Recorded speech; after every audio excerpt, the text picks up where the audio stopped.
Good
morning, good afternoon, and good evening, and thanks for stopping by. Welcome to Starbase Weekly, the RGV aerial deep dive into images he captured from the ground and air in Boca Chica, Texas. Our dedicated team will guide you through with the latest updates and theories at Starbase, Texas.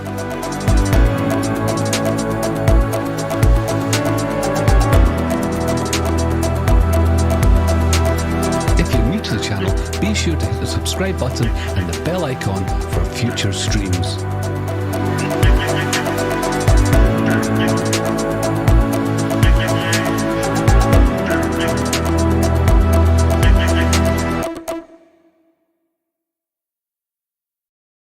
Hello everybody, welcome back to another episode of Starbase Weekly. My name is Mauricio. This is episode 43 and we have Indian Star driving today. Woohoo! Go ahead. I'm excited to be driving for you all today. Zach's taken the day off. The guy's been working nonstop. We want to give our little captain a little chance to rest. In addition to me, we have Jax, and we have Thomas, and we have Grandpa Joe. Jaxie, why don't you take it away? Well, hello everybody. Glad to be back. Yeah, I don't have much else to say, so I'll pass it along to somebody else. Let's go to Thomas. Thanks, Jax. Love that enthusiasm. But yeah, this is going to be great. We've got Indian Star driving today, so we're going to be seeing a different perspective this week. It'll be a lot of fun. Grandpa Joe? Hey guys, it's Grandpa Joe, everybody's favorite space grandpa, and I'm excited for another awesome week down at Starbase. I have not seen any of the photos yet, so I'm going to get to be surprised right along with you, and I cannot wait to dive deep in. Mauricio just took some ground shots and is driving back, so he should be joining us in full glory and with a great mic here soon, and we'll get some ground pics as it comes along. So over to you, Indian Star. Drive it away. Sure thing. We wanted to start off with our very favorite, most precious being in the whole wide world, which would be Sunny. Of course, next to all of your dogs and Thomas's dog. And this is Sunny. This is from this morning, mind you, right? I don't know if Mauricio is still here or if he's driving. Mauricio, are you around? Oh yeah, I'm still here. I'm actually still here at Starbase, so I'm still trying to get some other shots, and I have Sunny with me here today. He's asleep in the truck here, and yeah, he had a lot of. I think he's tired from playing in the water. That's so cool. Sorry, go ahead. Go ahead, GPJ. Oh no, I was just saying that's so cool that you take your dog down there with you, and he gets to grow up right alongside Starbase, and we all love watching him grow. And how awesome is it that you're down there taking shots live, and we'll get those pictures here soon, I'm sure. It's kind of what the whole episode maybe tomorrow. For sure. So we also wanted to show you a video. So let me grab that video and maximize that screen for you. Don't mind me. You can tell it's my first time driving. Thank you all for being patient. This is a video Mauricio took from this morning that we're all very excited to watch.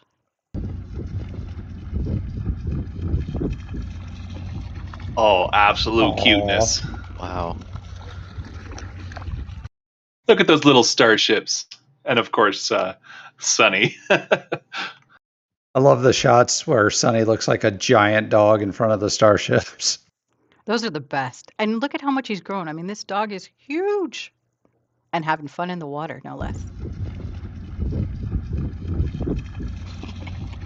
Yeah, this is a great reminder that Starship is made by people and it's accessible, and boy, you can really get out there and don't be too much a part of the action, but you can definitely witness it firsthand. The thing that surprises me is the amount of water. I mean, it didn't rain there last night, right? Didn't rain there yesterday, but this place is still flooded, and that just goes to show you that they literally built it on a water table, which is Yep, amazing. best place to build rockets, right next to the beach, so you can launch them over water. It's called deluge. Just kidding. Oh, that's funny. Yep, here's looking forward to the sea launch platforms. They'll have plenty of experience dealing with salt water by then. One thing that's actually really nice about this video is looking at Mega Bay in the background right there. It really does give you a better sense of perspective, because that's one thing you lose looking at all these amazing aerial photography photos, ground photos. You lose that good sense of perspective, that these buildings are so massive, and the details you would normally see in the high resolution zoomed in photos with like a 600 millimeter lens, you can't see that from this perspective. It's only through this great photography Mauricio does that you can actually see such wonderful little details. And one more time for good posture. Actually, you can see a lot. It's amazing. So we'll start off with Masseys, because we like to start off with Masseys and see what's happening there. There's a lot of changes going on there. Lots to see. That is not Masseys, that's Sanchez.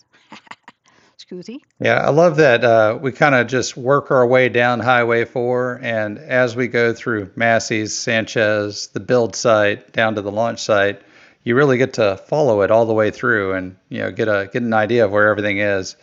I'll tell you though, having looked at it for almost a year before I went down there, whenever I finally got down there, it really helped open my eyes to where everything was laid out. It made so much more sense. So let's start with Sanchez, because I can't find my Masseys pictures at the moment, which is fine. No problem. We're fine. No problem. There you go. Hopefully you can all see that. Yes, we can. So So go ahead. the first thing that really pops out to me is all that yellow, which we saw the same exact construction technique down at the Kennedy Space Center with their new Star Factory. So that's underlayment for concrete, I believe, and somewhere there's a civil engineer or an architect who's saying, no, that's not right at all. But I hear him in the back of my mind saying, that's vapor barrier. yeah. So there's some sort of membrane down there, and then they're pouring concrete. And this is the same way they're rapidly building the buildings down at Kennedy Space Center. So it's just in parallel, and it's so interesting to watch them change in multiple locations all at the same time, really working in conjunction together. I Yeah, concur. so this is actually brand new. Like, you're watching them go through and put that concrete in. On the right-hand side, you can see the little green and red object on the black. What looks like asphalt, but it's actually concrete. And the concrete has a black substance placed over the top of it. I don't know why they're doing that. That's the weirdest part to me. But yeah, so they've just finished. Forgive me. Aren't these the things that stamp down the concrete? Yeah.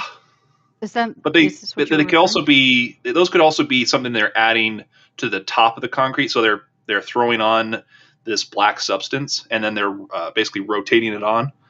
So it's kind of like buffing or polishing the wood floors, that kind of sense, or the Right. maybe even closer to a stain. And you can see on the left side they've just Yeah. cut the concrete over there. They haven't done that yet on this side, so they've made some rapid progress. It wasn't even looking like this last week.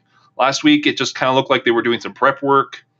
There was a kind of some sort of outline for their foundation that they were building here, and they're not even done yet. They're putting rebar on the left side where that yellow vapor barrier is.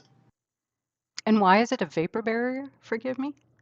So it helps keep water from going in through the concrete, and water is basically the enemy of structures. So you're saying that there's concrete already poured here? No. So you put the vapor barrier down before you pour the concrete, and then the rebar itself is standing up just a couple of inches above the vapor barrier. They'll put in some shims between that, so that the water, let's say if it does get in the area between the vapor barrier and the concrete, it won't affect it. But that's where you're looking at that vapor barrier being very useful, is preventing that water intrusion into the foundation. Interesting. What And Thomas said. is there a reason why this piece is dug out? Do you know, or do you think? Looks like they're doing some wiring right there, and they're just backfilling it in now. So you can see there's obviously some conduit or some wire in that section right there that's sticking through from the outside. So they have this little excavator finishing that job up, it looks like. Pretty interesting. And who's to know what kind of building they're going to put in there? Could be storage, production. Who knows? What do you guess, Jax? Well, that's a tough one because we know they're transitioning over to the factory building now. So it's possible that in the meantime they'll need to store things elsewhere, and I guess you could put some type of tent structure here, but I'm not sure. I haven't seen them running out of space at the production site just yet while they're switching over, but it's possible that they think they will. And They're giving this space to the test team, and they're going to let them build all their test articles here. Wild oh, guess. that'd be fun. Just a bunch of test tanks. That's all it is. That would be a ring watcher's dream right there. Yeah. Hey, real quick, I want to give a couple of shout outs. So, first off, thank you to all the RGV supporters, Patreons, YouTube members, people who donate by PayPal. Me personally, I just try to slip Mauricio a $20 bill every time I see him.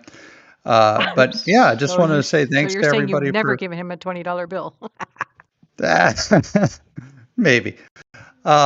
But also, Spock X, welcome to RGV Flight. Paul Harris, welcome to RGV Flight. And Sharpie, $10 donation, starting that $10 train. Thank you for all your contributions, and we appreciate all the help keeping Mauricio flying and the images coming to us. Welcome everybody who's new, and thank you as always, Sharpie. We appreciate all of you. And if you guys haven't already, we're almost a half hour in. I know we started late, so probably only about 20 minutes in. But if you do like the stream, I know I'm not Zach and I'm not Thomas, but I'm me, and hopefully I'm not doing too bad of a job just yet. But go ahead and like the stream. And if you are interested in being notified every time a new upload is uploaded, available, you can hit that bell icon, and that would allow you to get notified when that happens. So you want to like the stream, hit that bell, and subscribe as well, so you'll be notified whenever there's something new happening. What's happening over here, by the way? Stuff right there. So Definitely. Can Crusher, first off, that's the thing that really was opened my eyes here. Is you can zoom in on the Can Crusher with it's got all this stuff sticking out of it.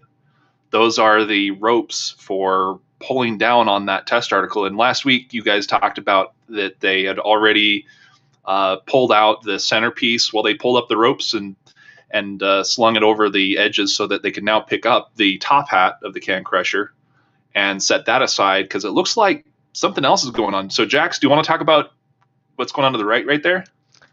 Yeah, so I guess we have to start with a little bit of backstory here.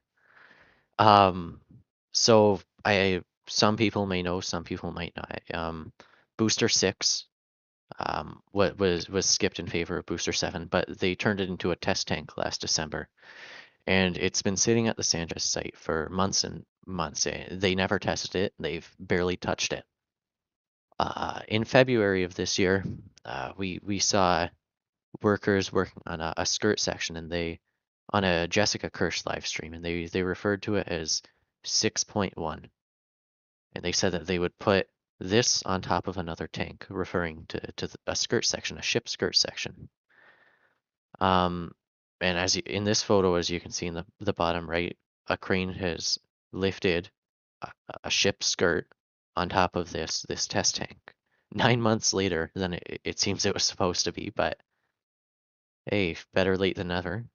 um, but yeah, the confusing part about this test article is that it's meant to go in the can crusher. So we know that they put this rim on the very top of it. That means it can interface with the cap of the can crusher. But these parts are so old. I mean, this is like Ship 20 and Booster 4 generation parts. They're so old. I don't really understand what they're testing with this. Well, I mean, it looks like it would be kind of an obvious test with what you're describing. It would be an Interstage test. It would, So but where the a lot the of those two, parts have been redesigned. That's the confusing part. well, I guess it would confirm the fundamentals. So That's a very true point. if it fails at their unexpectedly at their normal loads, that would be a big sign that they need to really look at the next version as well, or the current version, really. Yep, you're absolutely correct with that one. That's a very good point. And forgive me, I'm just going to be the ding dong that I am. Are you saying this is going to go into this? So they're going to remove that first off, the top hat, the rings right there. That would be This piece right here, yes? yeah. They'll remove that piece and the piece right below it as well. And Okay. when we look at the ground photos, we'll see that they already have. So that'll be interesting to get to. And I guess one of the other things we should mention is that the skirt has been taken off of the Booster 6 test tank. I think that what they were doing here in the flyover was probably a fit check, making sure they fit, and they'll lift both onto the can crusher individually. Probably pretty soon, I'd imagine. It makes perfect sense because they don't really stay attached too well. Yeah. I'm thinking of just the simple locking mechanism for Starship. There's only 3 of them on the current versions. Do you think this has just the 3, or do you think they're using 6 on this one? Because that's what it would have been for the older versions. Yes. So this has this just has the 3. Well, it kind of has 3 little alignment points. They never installed the actual clamps, but I guess that's a non-issue because this won't be flying. True. But yeah, it has 3 connection points as it would normally be. Can I Yeah, I was tell thinking y'all about what my wish would be? Would be to go ahead and test the Interstage by connecting the two, and then spinning them around in a circle while letting go of the ship, just to see how the spin quick disconnect goes. That's a fun idea. That would be awesome. Come on, you know it would. Anybody got a helicopter or a rocket to put this thing on? Yeah, that's actually not a terrible idea. Just spin it on the underside of one of those Chinooks, and then as you're rotating it, just let it go. Oh, it's spinning. Let it go. You can stay frozen Do you while it's want to going. take a look at those ground photos while we're here? Yeah, let's look at those as Yeah. well. All right. Oops. While you're pulling those up, big thanks to the $10 donation train, 55 Chevy guy saying I'll match that. Rocket Profit, another $10. Jim Cavett saying I'm in for $10. JK Video for $10. And Scat 1975, new member for $5. Thank you guys for all the donations. Hey, Scat, hope you're feeling better too. So this would be what we were looking at just now on the ground, correct? Yep, and you can see that the skirt that was on top of it has been removed. It's just the booster part of it here, and you can also see just to the left of the test tank, the can crusher is empty now. So it should be ready to go on. It'll be quite fun. Jack's question for you for this image. If that was a tomato can, how much tomato soup could it hold? Oh boy. At least one. That's my answer for you. LOL. Also, thanks to Todd Burnell and Yazada for joining the $10 donation train. You guys are great. What's this? So, Forgive me, Thomas. that's part of the elevator. So that's an elevator door. You see, if you scroll down a little bit, if you can, you can see it on both sides. So that's the elevator door. It lifts up, and you can go in and out from either side. Huh. And is this the thing that was mounted on that white stand when we were looking at it earlier on the aerial? No, that's the water tank. That's the permanent water tank they've got sitting there. So what this? the aerial? It's just to the left, I think. Oh no, that's not it. What's this? Oh, Here's what was this. That's the old. It's a very old the B2 test tank, Booster 2. Aha. It was used to Jackson. test the 9-engine thrust puck for Booster 3 and Booster 4, and it's been sitting there as a water tank ever since. And this ship? That would be 15. That might be I 22 because it has the tiles on the flaps. If you look. Yes, sir. Good point. I can't see behind the test article we're staring at here. Yeah. Nice. Does it mean anything that these stringers are put here? Like this? Do we see it on a bunch of the new articles? Because you said that they've changed the whole fixture, the way that it's... The top is really the area that I'd expect is going to be tested, and that's pretty similar to how the booster is now. The bottom, that's just making sure it doesn't collapse when it's on the can crusher. That's not really going to be a part being like the focus of the test. Got it. So that's the can crusher we're staring at in the middle there. Yeah. Sorry, I went ahead. I was just giving a better shot of the can crusher. Is there any reason why these things are here? This thing that you know of? Are they covering anything? No, right? Those are the thermal blankets they throw over everything. I those believe. white ones that they put on these things normally. Yeah, I think that was back when they were afraid of B7.1 popping. I think at least. I remember they put them on when 7.1 went on there. That's funny. Yeah, hydraulics and cryogenics don't go together super well. No? Yeah. And then more stuff. Here we go. Another close-up of this. What is this happening? Is this new? Just wires? Those are the sensors for basically the load that they're placing on it. So you want to be able to determine if the metal is flexing. If it flexes and decreases, those strain gauges will show that there is less stress there. That's typically what you would see for something like that. And that's true for the one on the left as well? It's mostly on the left, I think. The one on the right, I think they're just taping up some sensors. I can't tell if those are part of the same strain gauge system or not. And then they went ahead and bolted this door. Or not bolted it, but closed it off. Yeah, because this test tank, as I said, this was from the Booster 4 generation. And so it has no internal stringers inside of the tank. And it's actually, this is kind of one of the useful parts of the test, in my opinion. They've never can crushed anything that doesn't have internal stringers inside of the tank. So even if it might not be very relevant data for now, it's still going to be interesting to see how it holds up on the can crusher. It should be fine, but new data is always good. And to Thomas's point, it'll validate what they have in theory. Yeah. So that's they'll probably be hooking it up to Booster 2. It's basically a water tank. It's got the water, which is uncompressible. If you go back to that last image that you were just looking at. Looking at? Sorry. Yeah, the forward image, I guess. This one. Right there, that tank that's sitting there will go on the top of the top hat as well. This tank? And yeah, so they'll fill that whole main tank up with water, at least in the main area. And then they'll be able to test the Interstage. So this has the common dome and the top dome that's sealed off, correct? Yes. I just double checking on that because I'm like, wait a second, there might be holes in that theory, literally. Yeah. They do also have stiffeners right around the hatch for added support there, right? Yeah.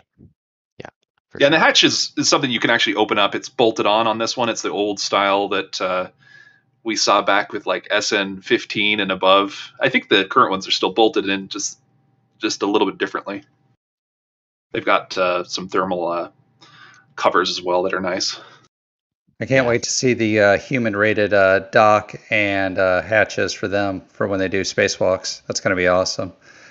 Real quick, PN what? Member for 2 months, $10 Peanut. donation. Peanut. And Pim Bloker, 17 euros. Engage. Thank you guys for the donations. Woohoo! Thank you guys. Mauricio, we might be able to get you a computer yet, whether you like it or not. Just kidding.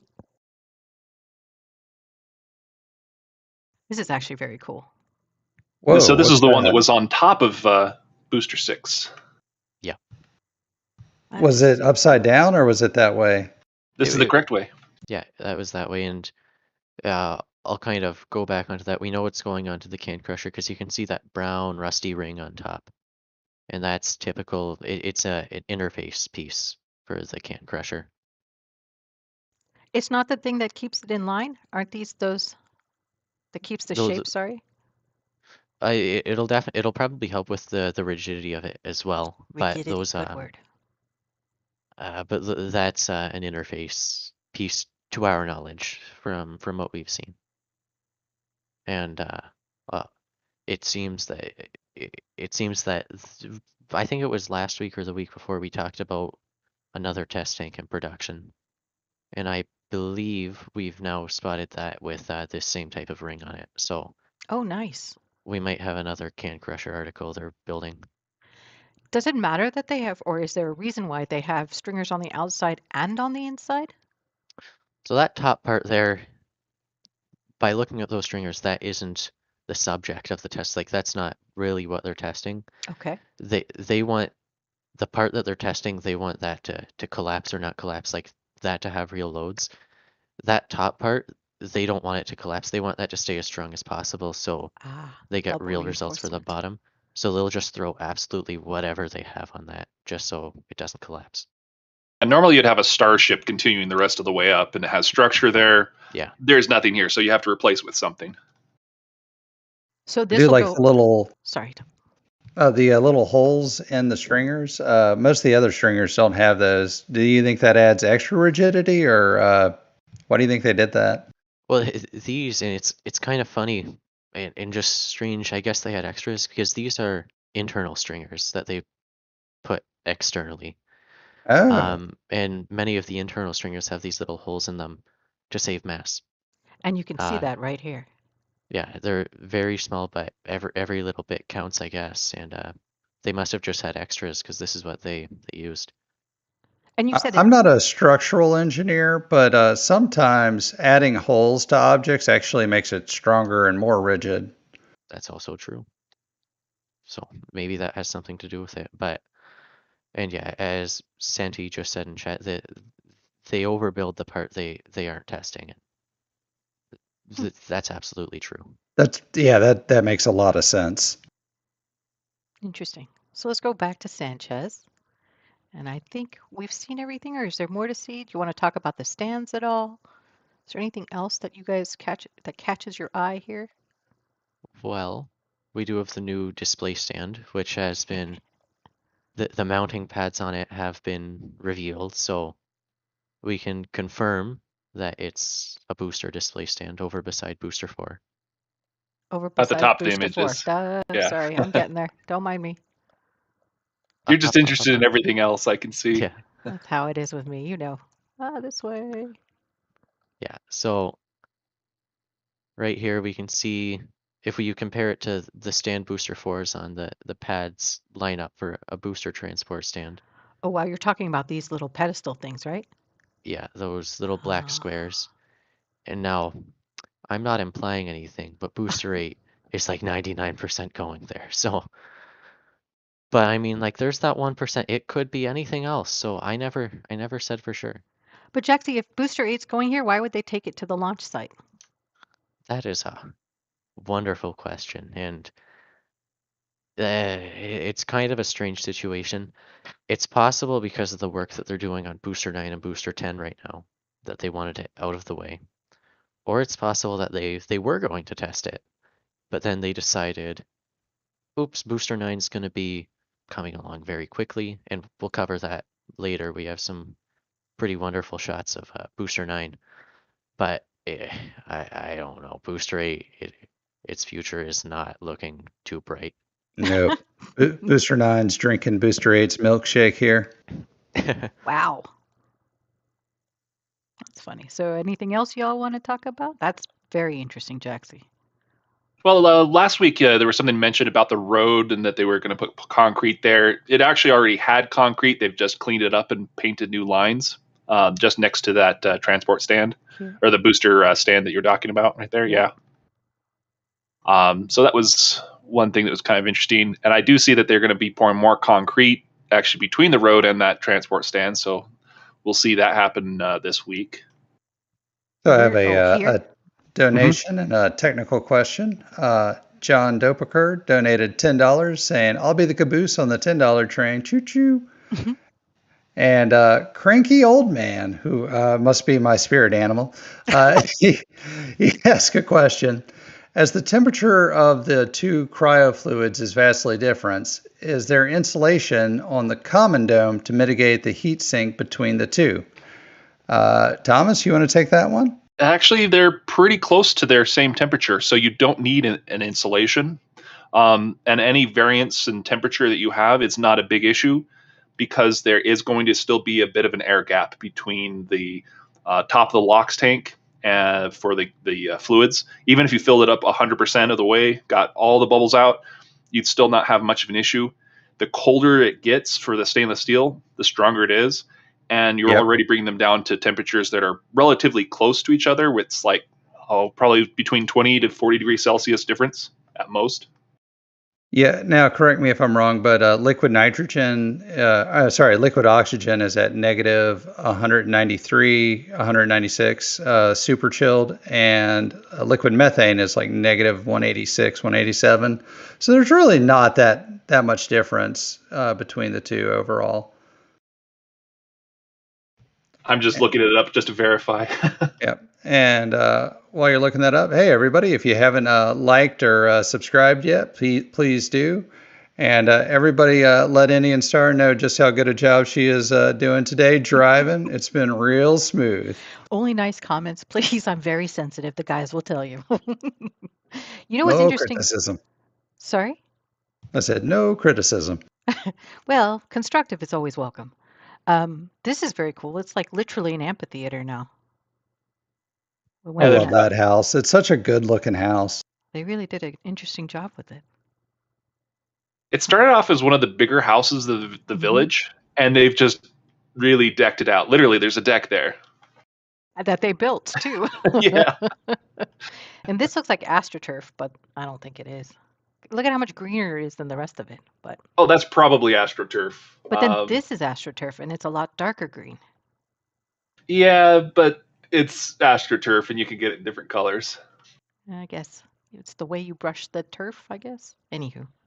And by the way, the temperatures I got was quick Google search, negative 297 for LOX, and LNG is negative 260. And those are both in Fahrenheit for all of the U.S. Audience out there. Which, by the way, that's just the minimum liquid. What do you call that? Not evaporation, but liquefaction. It can get far colder, but eventually, like methane, will actually freeze into solid methane, and that can be its own problem. So you have to be careful not to over chill the methane. Yeah, they want to get it dense as much as possible. So when they do the fill sequence, you'll see it go through the kettle boilers for the LOX and the methane and bring it down to those closer, almost to the solid temperatures, but you never want to hit those temperatures. You will get a denser fuel out of it, which is better for your launch because every little bit of fuel you can get in there, the better. Interesting. Is this anything yet? Other than Yeah, it is actually.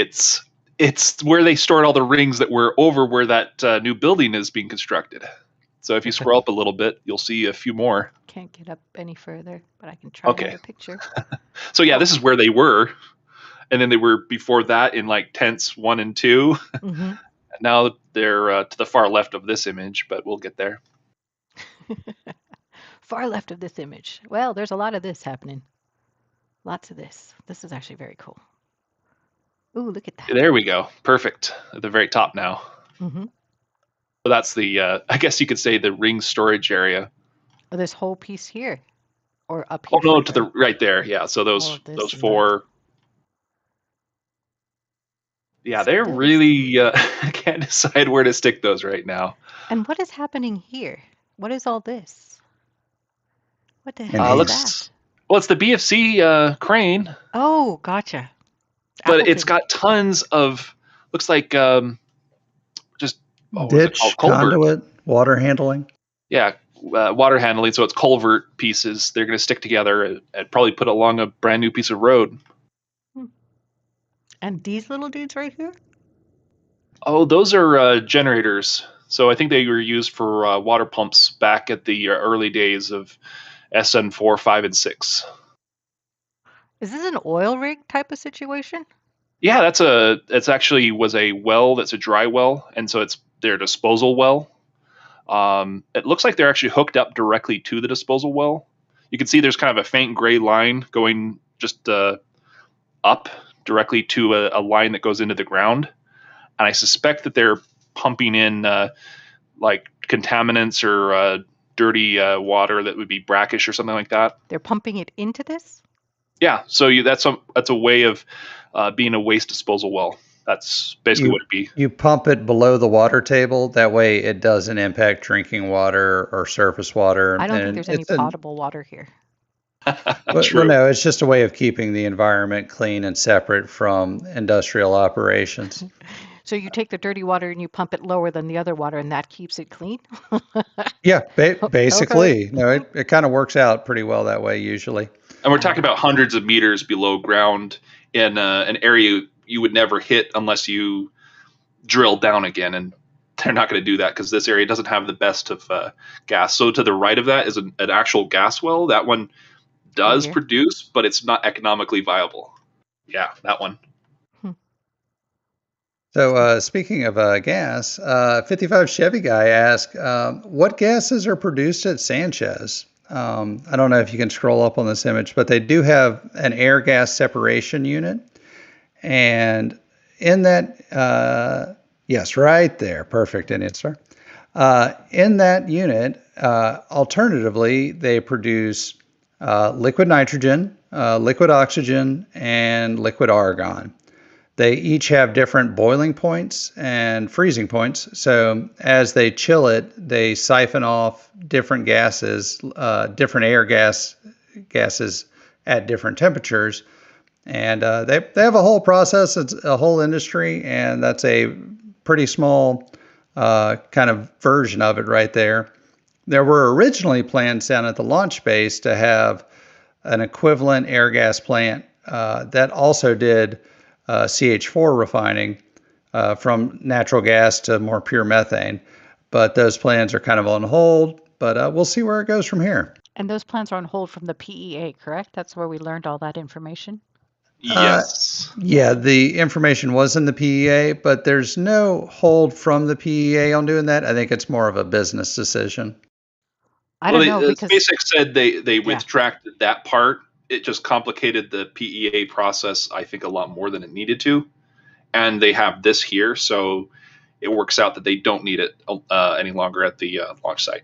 Or at least the plans are not to do that at this point. They could change it and say, yes, we would like to do it, but then there'd have to be some additional amendments to what they've already done.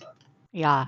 And I don't want to dive deep into it, but I'll mention one of my favorite topics is the idea of running pipes from the air gas down to the launch site, and that would make things way more efficient in a lot of ways. Not so many trucks anymore. What? Oh, we like yeah. our trucks. What will Vixie do all morning when she wakes up, poor thing? We'll Never just point a camera right at the gas meter so she can watch it fill. mind. Well, that sounds like not a good plan. I know. Poor Vixie. I I think really she- do want that plant for methane production and gas liquefaction for nitrogen and oxygen, so that we could just pipe that stuff all the way down. That would be so many trucks saved, so many animals that would actually be saved from the trucks too. Funny, funny, funny. So I had one more question. You want to talk about what you see right here? Just a glimpse as we get into this in a minute. Anybody? I can barely see. It's the back of Mega Bay. They're building that structure. Can you scroll a little bit to the right a bit? Nope.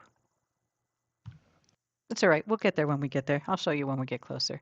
Do you guys mind if we go to the production site? Because I don't have the Massey photos, unless you want to wait a second and I can pull up the Massey's photos. Oh, we could go down to another photo and we could talk about it, which is This is the end of the Sanchez photos. I know you could actually go back to the beginning of Oh. the Sanchez area. Sure. So as you come into Starbase, let's see, it'd probably be that little corner piece right there on the left. Yeah. Is this So what they've you been, like? yes, that's the one. They've been really cleaning that area up. We saw that last week as well as the week before, I think. But the interesting part is they have all the new roads and everything else. Looks like they're going to be potentially putting up to there, and I suspect it's going to be a perimeter road. You'll start to see bits and pieces put along like that. So it's just going to be similar to the designs that they will have at the launch site. And I'll actually give you those that picture again for later when we get to the launch site, Indian Star. Okie dokie. And then we wanted to see, let's do Massey's next. Sound like a plan? Sure, if you've got it. Yeah, I'm in. Of course. Let me. Who else pull it wants to see Masseys? up. I do. Oh, So here's an aerial of Massey's. And this is not by drone. This is actual plane now.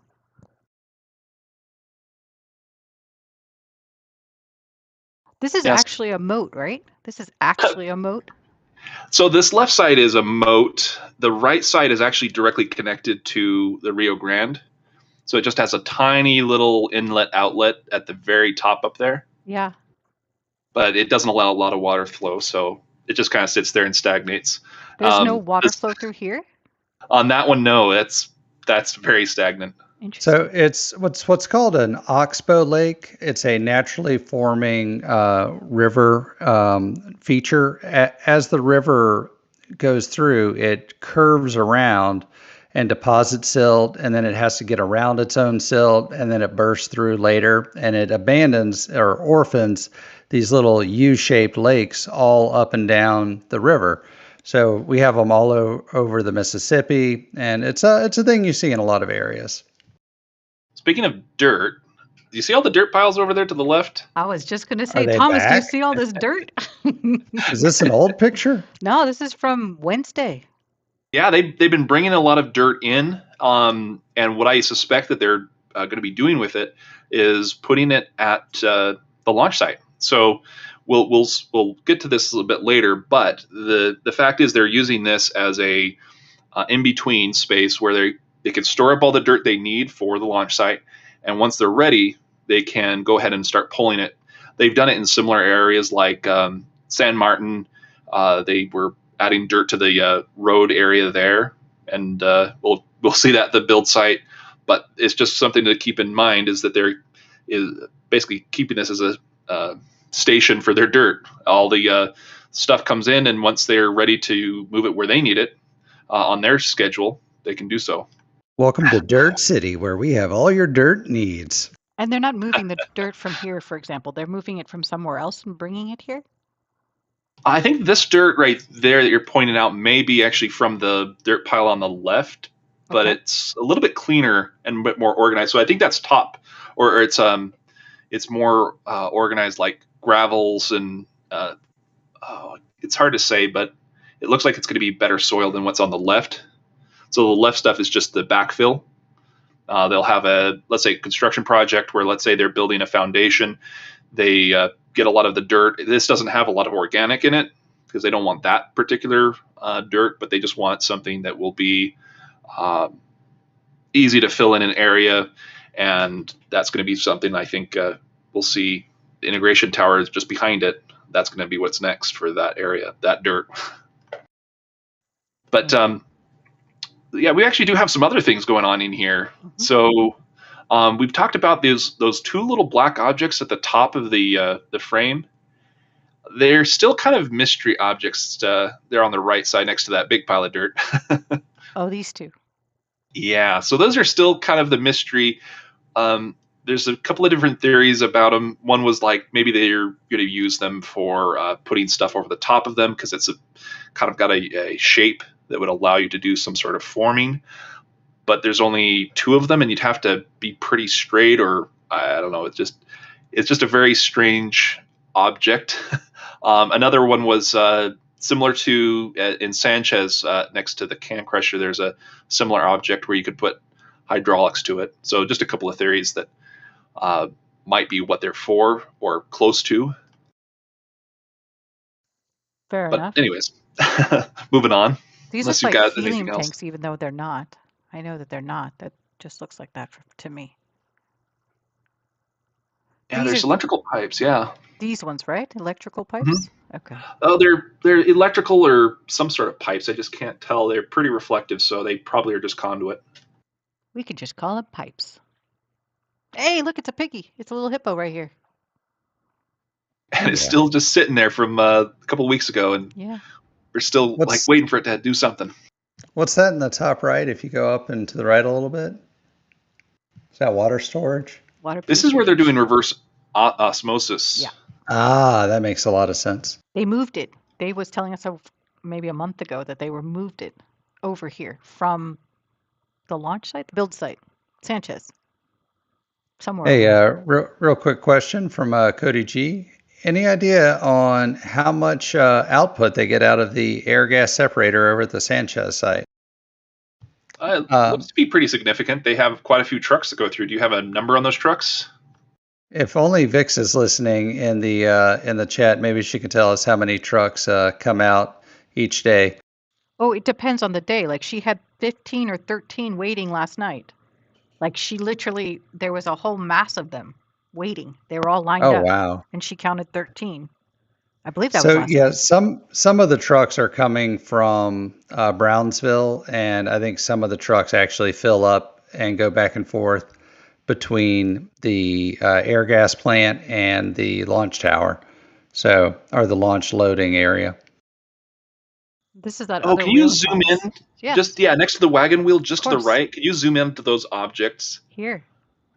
Yeah, those look kind of familiar. We've seen some black objects that are similar to those. Now I just want to see if you have the ground shots available. Do you have any ground shots available of this? No, wait, he wasn't going to fly today on the ground shots. That's right. Sorry, Mauricio. I was thinking he was going to do that this week too, but he did that last week. I could probably go back and check. But they've got a bunch of black objects that are similar in shape that they have two of now, and I see a bunch of these that are not black, but the shapes are very similar. Maybe they're just tool chest and boxes sitting next to each other, and maybe I'm identifying them. And you're specifically referencing these items, right? No, just to the right of the wagon wheel. To these items. Yeah, there's kind of a U shape, boxy U shape. You can tell it's U-shaped? Yeah, it's got shadows. But it could also be spools. Now that I'm looking at it another way. But I'm going to pull up another image and just kind of re-verify what I think I'm seeing. And these are those boats that we see that belong to the actual cops and not immigration, right? Yeah, I think that's Texas. Yeah. And they have that, yeah. Yep. All right, so that's this piece so far. We have a few more pictures of these we can go through. Look at how clear that is. My goodness, that's a nice photo. Yeah, I just looked at the boxes. They're all just regular boxes with some wrapping around them that's brown. So what I thought were shadows and a U shape, nope, they're just boxes. So never mind. So, Jax, you want to tell us a little bit about what we're seeing there with that test article? Well, we have out on the concrete pad, we have the Edom test tank, which Mauricio caught being tested. I think it was a few weeks ago now, probably 2 or 3. The only one who caught it, mind you. Yeah. Sentinel Cam caught it too, didn't they? Yeah, I think it was. He caught it and told Rusty Buckets, and she put Sapphire looking at it, and Yeah. she got it, exploding. But he saw it explode. He didn't get the picture of it though. Yeah. That would have been a fun day. So it's honestly, it's a little bit strange that it's still here. I almost wonder if they're not done with it. Maybe they'll repair it, put a new dome cap on it. But I don't know. You can see right in the middle there's the black circle where the little dome cap shot off during testing. And it's hard to know exactly for sure, but they possibly cleaned it up by cutting off some of the sharper pieces, because that is a perfect circle, like fresh off the production line kind of circle. So Almost too perfect. It's almost too perfect. So I sort of wonder if they're not done with Edom, and Could be that this is it for this dome, and they're just going to not move it until they have its replacement ready. By the way, Vic says at most 42 tanker trucks come out of the air gas separator plant each day, so that's a lot. Go Vixie. That's almost like one every 30 minutes. That is impressive. As you can tell, Agent V is very busy. We have agents everywhere. And do we think that this is part of it? I know we talked about that last week. We're pretty sure that those were the pipes that were on top of that little structure, correct? Looks like the valve assembly or something. Mm-hmm. Yeah, there was a question of last week of if there was a valve that came off the bottom and they just threw it over there. I doubt they would do such a thing. And it wouldn't have come off the bottom. It would have come off the top. Well, like they physically removed it was the question, and I don't think they would have done that. I don't, because I think it fills directly through the bottom, like on the cap, and I don't recall there being any other valves. Not to say they couldn't have added anything, but yeah, So, this is going to be an interesting one to watch. Have they always had it tied down like this? Yes. Interesting.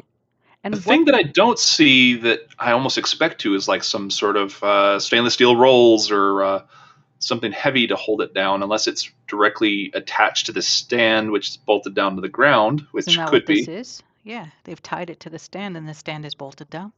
Yeah, can you zoom out just a little bit? Of course. I want to see if there's any weights just sitting around. I don't see any. So yeah, they bolted it down to the ground and have the stand being tied down, or the tie downs directly to the stand. It's pretty cool. Another glorious shot of the whole Masseys Island, if you will, peninsula. I wonder when they're going to start using that nose cone jail. Whenever they have a nose cone ready. I was thinking it might be Ship 26's nose cone, but man, they keep working on that. So who knows? So I've got a fun little piece of research I figured out that they are going to be using either Masseys here at that little building you were looking at before, which is I guess you could say, mobile home structure. They're either going to be using that or just an area just down this road and a little bit north of Masseys as the launch control complex for their first OTF-1. So that's going to be an interesting. Really? Yeah. So if you can go back a couple of images. Orbital OFT-1, sorry. Oh, okay. No, seriously. Sorry. I heard OTF, so I was like, OTF. Orbital Test Farm 1. Where did you want me to go? I'm sorry. It's just back a few images, I think. You let me know when. When? There it is. So it's the mobile home structure next to the cellular tower. Mobile home structure next to the cellular tower. Where's just to the left. It's basically office. This thing? Yeah. Oh. That like might be their launch. It's a double wide manufactured home. But yeah, they may be using that as their operations and control center, or it's just their general manager's office for the site location. But basically, it's an office They just have to have a data connection, which obviously they have. There's a cellular tower sitting right next to them, so I suspect there's fiber coming into that area, or they have a really good way to connect to at least Starbase and their infrastructure there. Very cool. Very cool. How do they fill this thing using this pipe right here? Yeah. Okay. So they just open up a valve and it fills it up, and then there's that little area at the right. So there's a pump on the left-hand side, and it pumps all the way in. Right. But eventually, when you can backfill it by putting pressure in the tank and releasing it back into the tanks, but then you'll have to remove any gas in the tanks.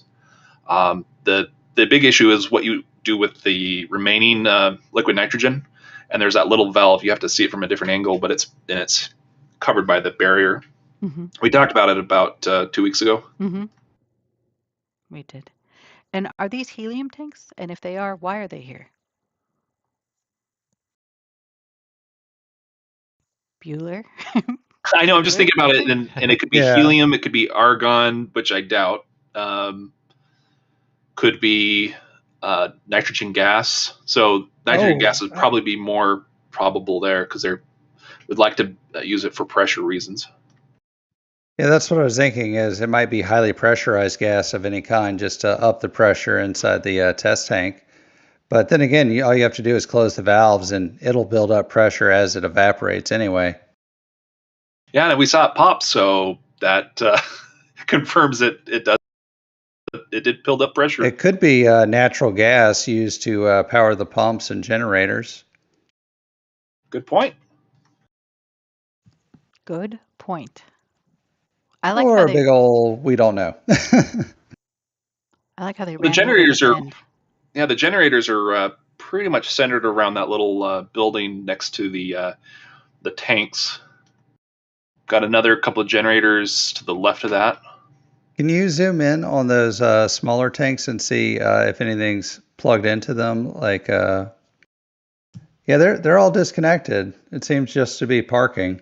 Well, there's actually a couple of lines that would be connected to at least the middle two, if you see them kind of sticking out. So that's an interesting tell that there used to be something connected and now they're not.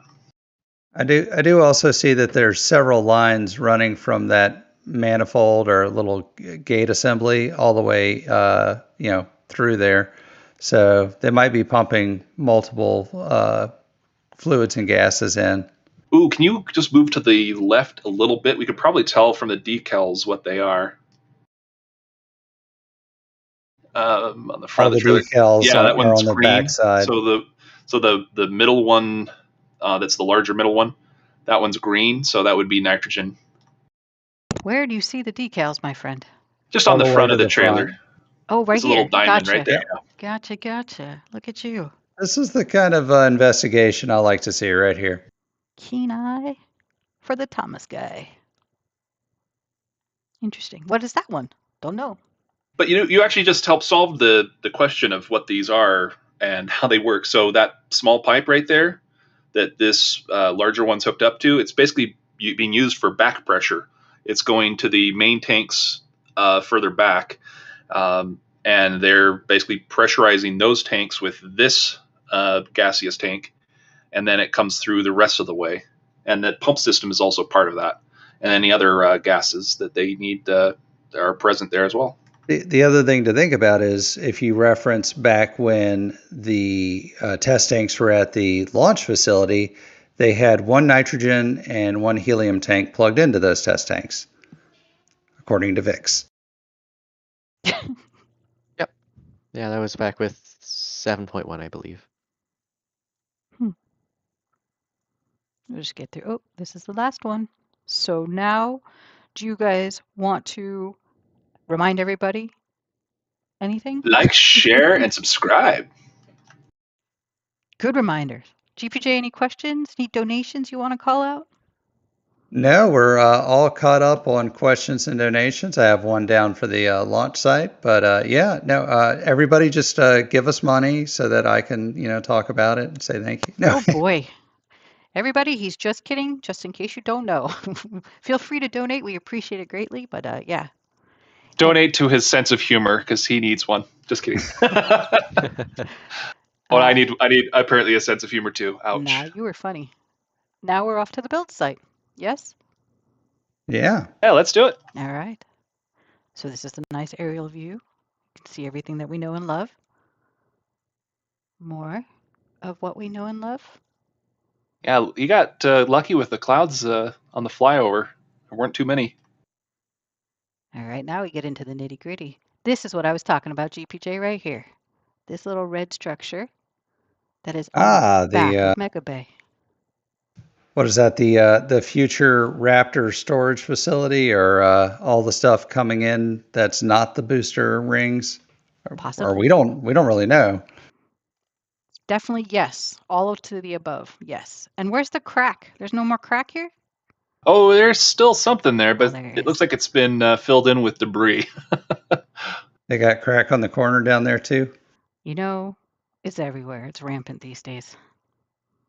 Especially at Starbase. Cracks are everywhere. Ooh, look at all those cones. I hadn't noticed that looking through earlier. On the left-hand side, there's just a large number of cones preventing traffic from going to the right-hand side. They want people to go in and out of there, it looks like, for construction of Star Factory, but they don't want people going in through this way to the right, because this is also a construction site. This is actually kind of amazing. This is actually very cool, too, because they've had this for a while, and they have it roped off, and it always catches my eye, because I think somebody drew on it, but they didn't. It does look like that. And is that all conduit or drainage? I always forget. It's conduit. A lot of power going through there. Don't stick your finger in that box. Yeah, there's drainage and everything else just in the green area space, basically that ditch. And then there's a hole that goes from that side of the ditch to the other side with some concrete. But anyways. They even have a walking bridge for you. If we could go back to the bottom of Mega Bay and look at that red structure a bit, they have made a lot of progress, and that is a really tall structure there. I noticed from some of I saw a ground shot maybe last week where it looked like there were two levels. So there's a flat area about 2/3 of the way up, and then the lean-to portion. So it looks like there will be an attic in here. And the purpose of doing this is so that you're not using the front of Mega Bay to get all of your smaller articles in. You can store and deploy, engine shielding, booster aero covers, hydraulic units, just all your small bits and pieces that plug into the booster can be stored in here out of the elements and then carried in without disrupting the operations on the front side. So just my best guess for why they're building this here. And there appears to be room to have a doorway in there. Some debate on that, but yeah, it's a good idea. From what I recall, there's a member in the middle, so it's a structural member that supports the paneling behind it, or it's a column basically.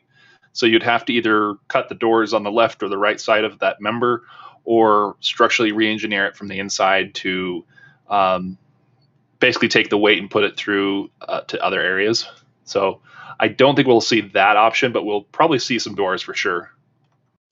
John Doper has donated $5 to the Humor Fund, and knock knock, who's there? Wait.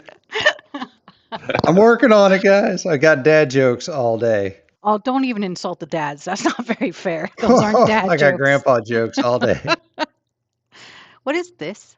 Do you know? It's a shadow. Okay. That is, it's probably, it looks like some type of steel. I think we have some better photos of it to look at from the other side. We will get there. It's boxy. I can say that right now. It looks boxy. Fair enough. But I'm bad at boxes, so just remember that earlier problem with the Masseys. Yes, but that's okay because no one could tell what that globulous shape was. I got to say, every time I see Mid-Bay, Mid-Bay is a pretty tall building compared to everything else around there. And then you compare that to High Bay and Wide Bay, and you're like, golly, that used to be the biggest thing around, and now it's just small in comparison. Small but mighty. Is this structure the same as this structure, perchance? Or do you think that they will have similar outcomes once built? Similar concepts. It's a lean-to with access to the interior. That one may actually hold more like mechanical area, like compressors, pumps, valves, air conditioners, things like that. Things you would need in the Star Factory. Yep. Generators, loud stuff you might want to keep outside so you're not making everybody deaf inside. Storage, bathrooms, you could have all sorts of stuff in either of them. As long as you have the plumbing or retrofit the plumbing to do it, you can do anything.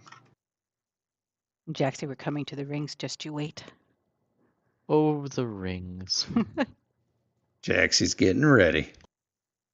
So what's that ring right there? No, not that one. Just kidding. This is actually kind of cool, though, to see all the rings. And the domes.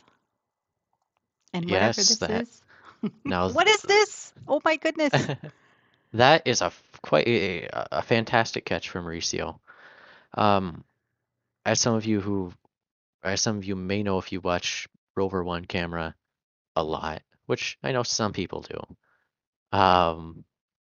They moved a booster header tank out of the Star Factory a couple of days ago, and Mauricio caught it while they were doing it. So that crane was carrying it out of the Star Factory around towards the old dome yard and put it into tent 1. I love the look of that gentleman or that person right there to the left with the rope. It's like they're holding the wow. the booster header tank as if it's a kite. They're holding it down. Yeah, you don't want that one to blow away. But yeah, so I think one of the topics I do want to touch on today is they've kind of been shifting around the purposes of parts of the production site. So I don't know if you can zoom out on this photo so we get like a nice overview. Yep. But in the dome yard, we see that's where all the flipping, sleeving of sections generally occurs. However, we've seen that this has been cleared out for the most part recently, possibly to start preparing for the Star Factory down there. It's hard to say. And the dome yard, just to confirm, Jaxie, is this area, correct? Well, the dome yard was to the right of the tent 1 and 2. Oh, here. Where there's the black crane, yeah. Gotcha. It's quite empty now. That, I think I was talking with Rohan earlier this morning. We're not sure we're going to call it the dome yard anymore. The shipping and receiving yard is a more fitting name now. It does not seem like we're not 100% sure how much sleeving and flipping will happen there anymore, because we were able to seemingly confirm that they've started doing it inside of the Star Factory. And you're seemingly confirming that because you don't see it anymore, correct? Well, it's not.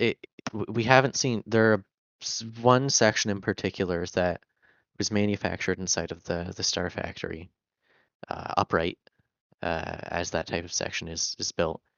Then prior to flipping, we normally see it get flipped upside down, and in that case, it'd come out to the dome yard, get attached to the crane, flip, do all that. But that didn't happen.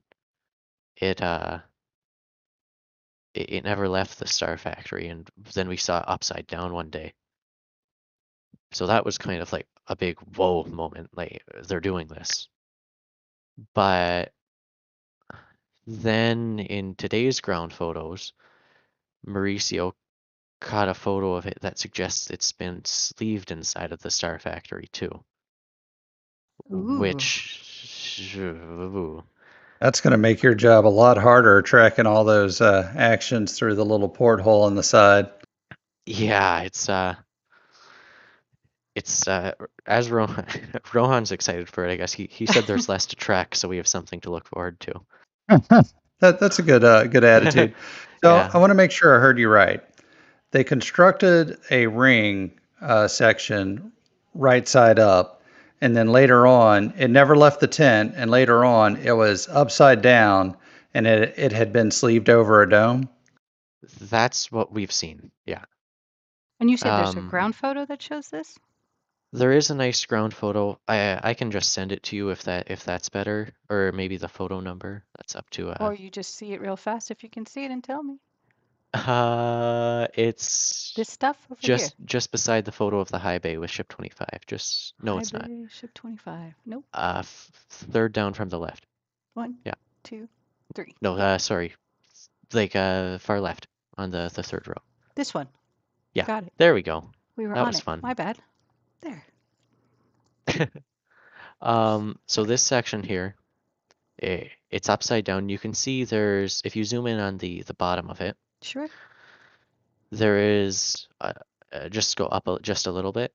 There's this strip, and you can see the little dots on it. It's a strip that goes over top, and Yep, that's this how one they right do here. external stringers over the domes on the ships. Those only go on after flipping, or after sleeving, sorry. They weld the dome on without those there.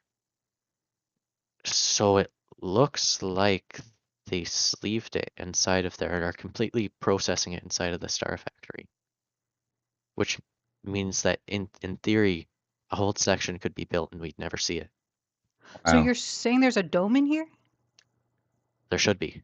Wow. So Jax, every time I think I kind of know what's going on at Starbase, I listen to you and the Ring Watchers Diagnostics, and it just blows my mind how good you are at figuring these details out. By the way, you should totally plug. You got a new Discord you guys are in, and it's been really active. Yeah, that one's going pretty well, and we'll probably put together some photos there later. I'll put together a bit more of an explanation about what's going on with this sleeving and flipping stuff That would be cool. for everybody. But Yeah, yeah, I love to see Team Space working together. Mauricio getting the aerial and ground shots, and everybody diagnosing them and collaborating. It's really fun. It just makes this so much more interactive to have good friends working together with you on all this. for sure. Very interesting, Yeah. though. This is But nothing, yeah? This is nothing. that's It's a lift. yeah, and I think you have the railings there for a platform on the right hand side. This is the Looks like platforms there's that we saw laying on their sides that like almost a month and a half ago, right? The ones that Yeah. have that nothing in looks the like one of center. them. Yeah. Yeah, except for the Real quick question for you, Jax. Hon Win asked, the tents are emptied in tent 2, right? So that's what we thought was happening, but they're doing a little bit more of a complicated approach to it. So how it's working is, it seems like production, like proper producing rings, producing parts, has switched over from tent 1 and 2. It seems to have switched over to the Star Factory, but all of like the easy like finishing work, bolting on little parts, that's still happening in tent 1 and 2. And I think they're doing that because if they need to move that out of those two tents, that's a super easy, quick thing to do. There's no like robots building rings or anything like that. It's just the rings are sitting in there while they have cover to work on them. So they aren't empty just yet, but it will not take long to get everything out of there. You could do all of that with hand dollies and forklifts and such. Yeah. Yeah, exactly. At this point, the furniture has been moved out of the house, but they're just going with the paper plates and sitting on the floor. That's Yeah. That's a fantastic analogy.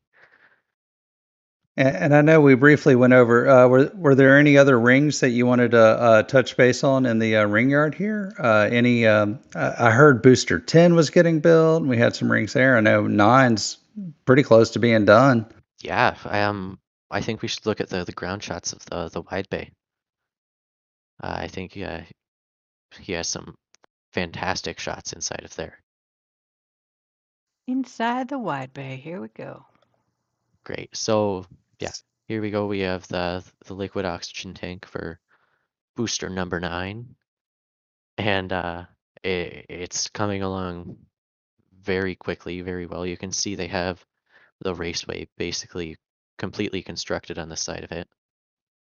and the autogenous pipe work, and it's all done up together. And he has some photos more towards the bottom of it, I thought which there was no more show cowbell hoods. they took them off of the Starship, but the booster still has them. Okay. So yeah, if you maybe Oh move forward a boy, couple of what's photos. this? Okay, go forward a couple, Yeah. come back. Well, no, any of those photos work. Oh. Let's go back here then. Yeah. What's this? So you can see this white strip on the side of the LOX tank of the booster. Mm-hmm. That's where that's where the small chine goes, or strake, whatever you want to call it. So they're working well. And if you zoom in just to the left of the tank, To the left of the tank. you can see the COPVs that they've already got attached. Stop it. Where? This is the COPV right here. Oh my Yeah, goodness. they're black, so they're hard to see. Yeah. How do you even see that? Are you kidding me? Are you kidding So me? they're moving very, very fast. Wow. And we had kind of assumed that was happening when they put up the scaffolding, that they were rushing B9, and they're definitely rushing it. The amount of work they've done on Booster 9 here, they did in like 3 weeks on Booster 8. Wow. In fairness, Booster 8 they didn't focus on for a lot of its production, but yeah, this is very, very nice to see. And they didn't focus on it because they were working on 7, right? Making those robust improvements or Yeah, enhancements or whatever.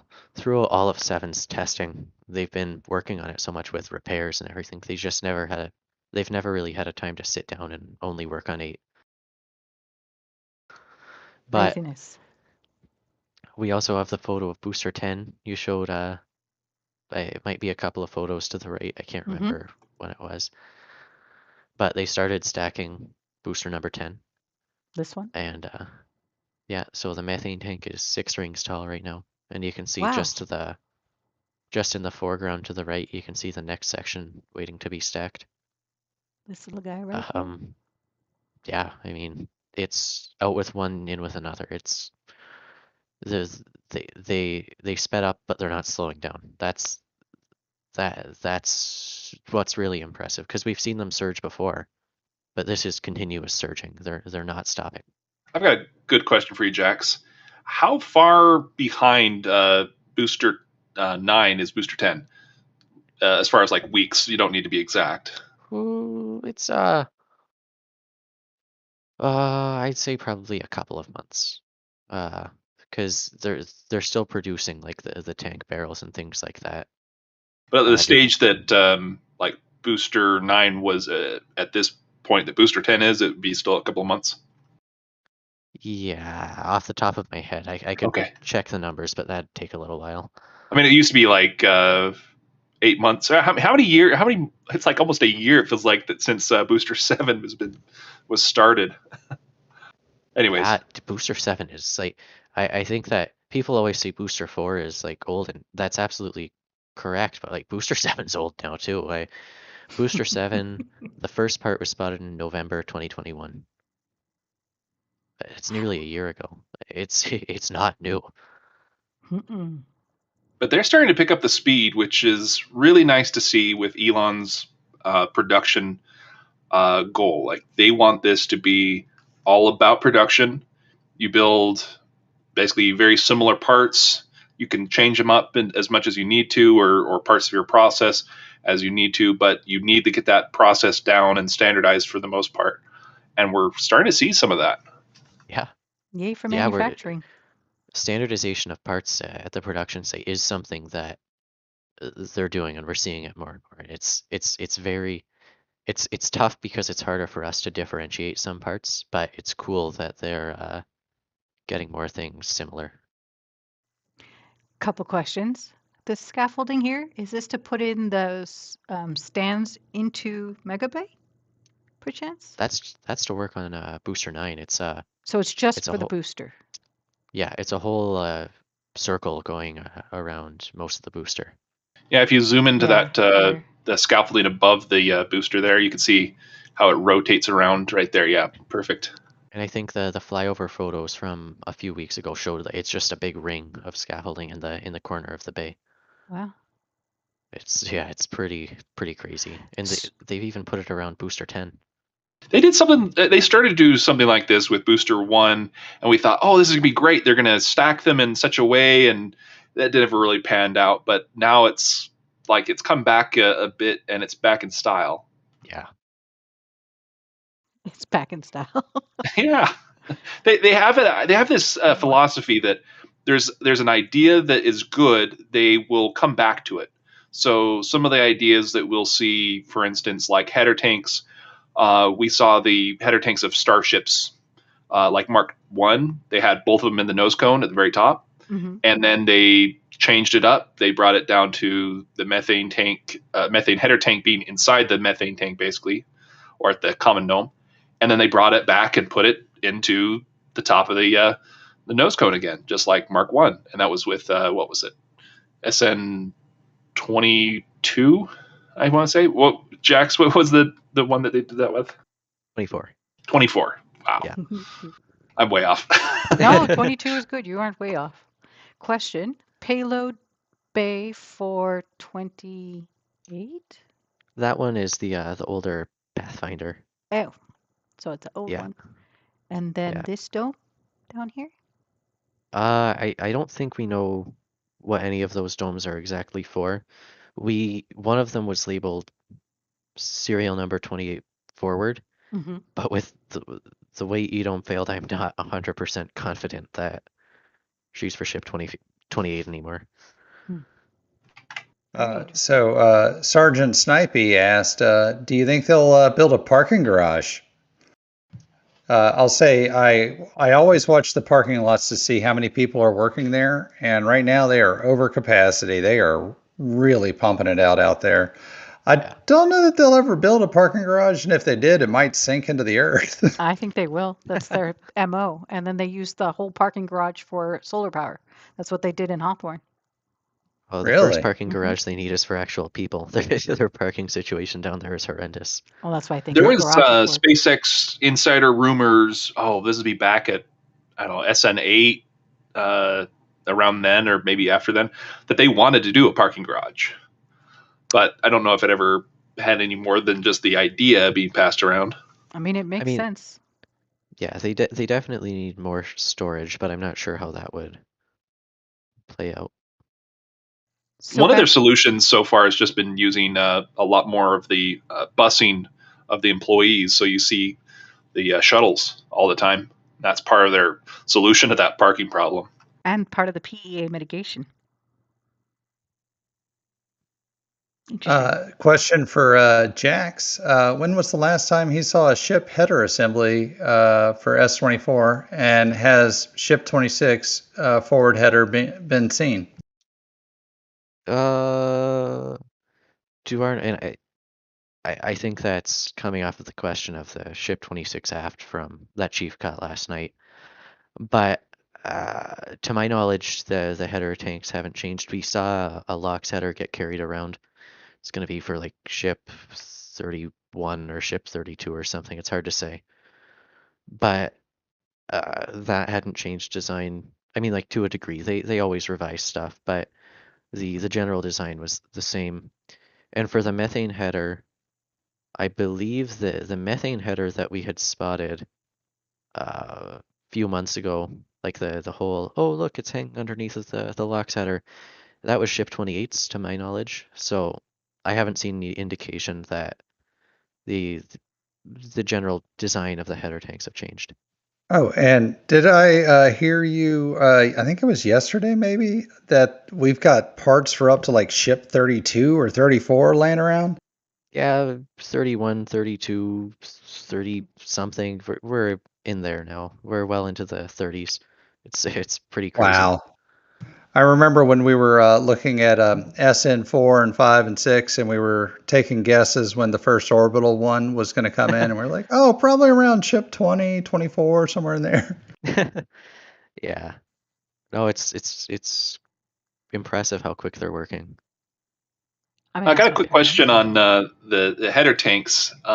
Whether you think this would be a good idea if they would take, let's say, the flatter domes, if they get that working, and cut them down a bit to put as a the top or the bottom part, I'm sorry, of the header tank for the methane header tank, in the nose cone section and just reuse the same pieces, something like that. What do you think? It's an interesting concept, but I mean, yeah, there's definitely the potential that it could work. The design that they're using on this generation of ships is very much it from what I've seen, it looks like a very rushed, thrown together design. They took their the existing methane header design, hung it from struts in the nose cone, and just ran a pipe down. They didn't do too many like brand new kind of design stuff. It was all very based off of what they already had. So seeing something a lot more refined, similar to that with like a common dome style, that'd be interesting. I'd like to see that at least. Yeah, just as a concept, I love the uniformity of what they do, but that one, I agree, it does feel rushed the way they did it. And I would love to see them to use the space that they have a little bit better and reusing parts. So that's where I'm thinking like flatter domes or something similar where it's a piece that they already make, they can cut down and reuse that part of the process and parts. But it would be a little bit specialized for, of course, that particular part. When we're looking at this picture, not to change the subject, but these are all Tesla roofs, correct? Now, all of these houses, save for just a Yeah, few, don't have them? the black ones Yeah, are these are definitely all. the Tesla roofs. Solar City or something, right? That would be this whole area, Solar City. Yeah, pretty much. Right next to Dirt City and Spatula City. Dirt City is across the way, my friend. So, Thomas, I had a question for you. I was asking earlier, what would we call this area? Because I know that this used to be just the BFC shed, which would be the big Falcon crane. And we saw that that was dismantled and getting ready. I think it's already been sold and it's supposed to go somewhere at some point. Yeah, it's just sitting in Sanchez. Yeah, so as Jax pointed out earlier, we're going to have to rename a lot of things because things have changed dramatically. So the BFC shed no longer holds the BFC and no longer is it a shed. So calling it the BFC shed site does not make sense. So it's the integration site is probably a better term for it because the biggest building there, just to the right, is the integrations payload building for Starlinks and potentially other satellites in the future. It's a clean room environment, but it's a little bit cleaner than your house. That's about it. No, I'm just kidding. I'm kidding. I was gonna say my house is cleaner. Just kidding. But this is pretty cool. Well, I didn't mean your house, but I meant general house. Looks like I'm going to be having to split that humor fund over here. Ouch! I'm actually funny, GPJ. Split it 3 ways now? Okay. Yeah. Jaxie, you're the only one that's funny, apparently. This I is agree. actually. I am the funniest. I'm glad you agree. One Oh, for I love one, hanging and out one with for you all. guys. This is actually very cool. This is a building we saw them build right in front of us. Yeah. Yeah, they rushed this one, and then all of a sudden they're like, "Oh, actually, never mind. We're not quite ready for it." Not only did they rush it, we saw them change the paneling too. Right after they built it, they then changed all this paneling to the thinner version, thinner, long pieces, which I thought was interesting. And I don't Yeah, remember the same this thing piece. happened with the Star Factory too.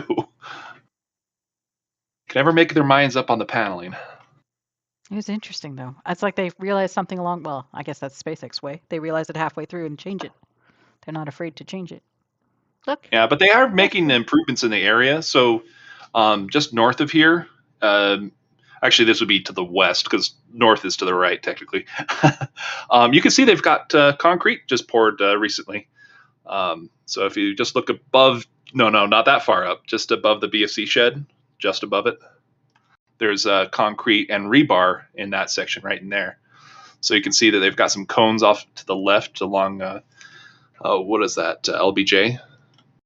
Yeah, so that area right there is all coned off. Oh wow. They're putting in rebar right there. If you zoom in just a little bit more, you could probably see the rebar grid. There you go. Yeah, and then just to the right, they've got concrete they've poured recently.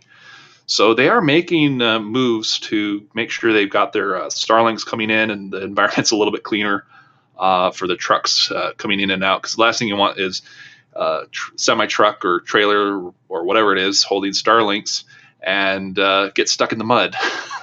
That would be quite a big day of problems right there. So this thing right here, this little square piece, we saw that when they were laying out Star Factory, when they started to put that groundwork down. Does that mean Yeah, at some point they could potentially create another type of building like that here? well, so that little piece is just for culverts. It's water Oh, it's just a mitigation. one type of situation, one off?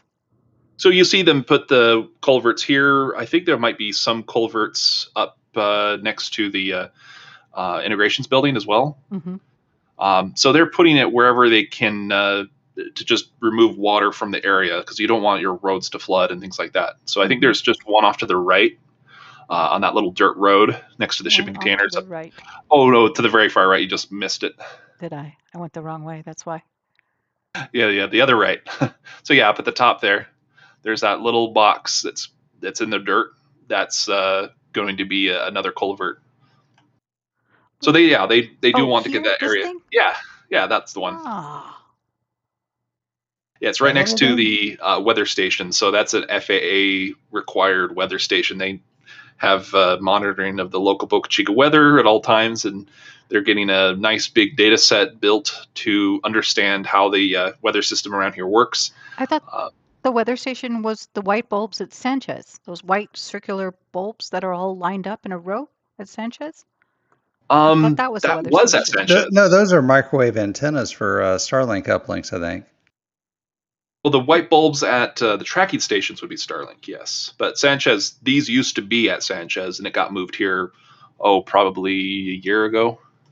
By the way, while we're here, I do love the little telescope house, kind of the dome, the stellar observatory, which is needed. This thing? Yeah. That's not a house, is it? No, it's an observatory. It's a telescope house, an observatory. You got to watch your starships fly by and track their location, and this is how you do it. Basically. Hey, real quick question from Ben M. Will people have to be evacuated from any of the production area during the orbital launch?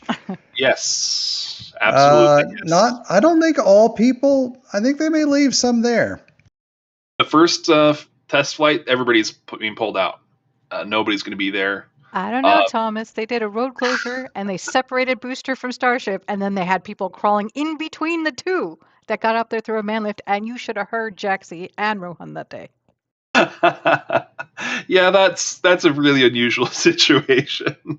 I have no clue what's going on with that one. That was weird. But no, in the PEA and FAA agreements that they have there, the entire site is going to be cleared. There might be skeleton crew of security staff, maintenance crew for if something breaks. They might have some people around to do that.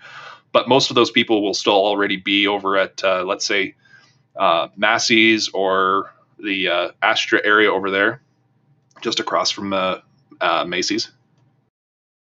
Hey, we have a special request, Indian Star, for ground and aerial photos of the top of Mega Bay, so we can get an update on all the progress over there. If you have any of those available, 55 Chevy guy would love to see some. So when we get to, you would just want to see the top of Mega Bay? There's not much happening. Yeah. There's the top of Mega Bay. We're done. I'm just kidding. Yeah, there it is. No, isn't there still a lot of scaffolding and a lot of work being done? Or are they just putting in the glass up there? You're talking about Mega Bay or you're talking about Star Factory? Mega Bay. Yeah, there's nothing on top of the roof, my friend. Not on top of the roof. I think he meant the top section. Are supposed to go. Yeah, the windows area with the scaffolding. And has anything been done up there in the last week or two? Not that I can see. I haven't seen anybody up there, but they could still be doing quite a bit of work or prep work for it. All right, 55 Chevy guy, here's your update. No update. No news is good news. And thank you, Ben M., for the $10 donation. And we are glad to answer all questions. Donations or no? Thank you, sir. All Starship and Starbase related questions we're happy to answer. We just love pretending like we know what we're talking about here. And by we, he means him. I pretend like I don't know what I'm talking about. This is new, isn't it? Or is this old Jaxie? That's the Pez dispenser for Yeah. Ship 28, which was a very cool find by Mauricio. We saw that get lifted in not long after he landed, I'm pretty sure. But I yeah. believe Nick was pretty happy to see that too. Chameleon circuit.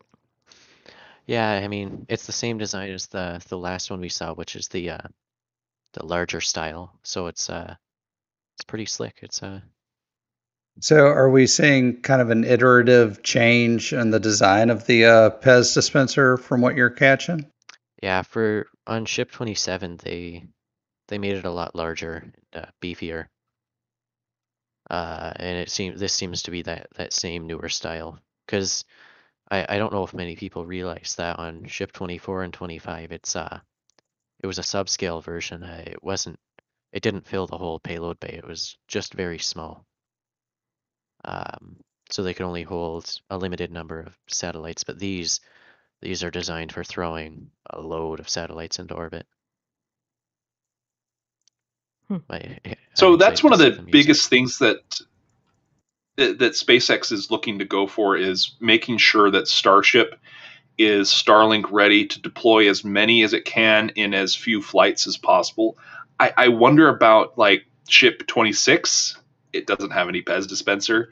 I wonder about its future, if it's going to even fly, or is it just we're going to build it in parts just to see what the production process is, or something like that. Like, I have no clue what's going on with that weird ship. Yeah, that's a very strange ship. Every ship is a very strange ship. They'll have their quirks and personalities. It's true. Like, I mean, look at SN9, Eileen. Oof. Oh, Yeah, Eileen, Ship come on. 26 has the personality that makes you not want to talk to them. Oh, dang, Jaxie. Oh, Poor so 26. ZTGB asked, do you know if SpaceX is done with all the requirements from the PEA? And I actually just swung through all the requirements yesterday and counted that there were 19 still unknown. Some of them are quite easy, like, hey, put up a marker in multiple languages for historical purposes. Some are, are ongoing, like, continue to monitor for wildlife. Some are distinct, like hire a biologist to monitor for the wildlife. So out of everything, there are 19 that either we don't know if they're done or we know they're not done out of the original 87 that were needed. So, and honestly, all of them that they have could really probably be done in a really tough afternoon if they just really got on their ball. So, I don't think the PEA is not in any way a delay towards the launch. The requirements that are left. That's Speaking of just. which, how is their history homework coming along? I want to know too. Like, I had a dream that Elon was going to go to the local Brownsville library to write a book report and hand it in as the final part of the PEA. Because that's part of the PEA is they have to write a history report. It's basically homework for them to Like, do. I really, really hope that Elon does that homework report himself. It would be great. I Maybe think does that it with one of his kids. I think the junior high or the school that he runs, the Astra Academy, or was it Astronova, that they go through and write it for him. That would be amazing. Isn't he opening a college down there for the Texas Institute for Technology and Science?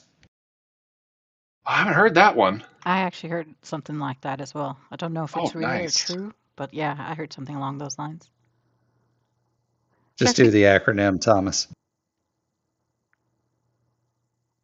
what's the Oh, acronym? I see. Ha. That's an old tweet. Yikes. Jaxie, what is this the beginning of? Do you know? Oh, that could be Anything? anything. Yeah. Well, okay, this photo has a couple of cool things that Yeah, I want to point out. If you zoom in just to below that single, sure.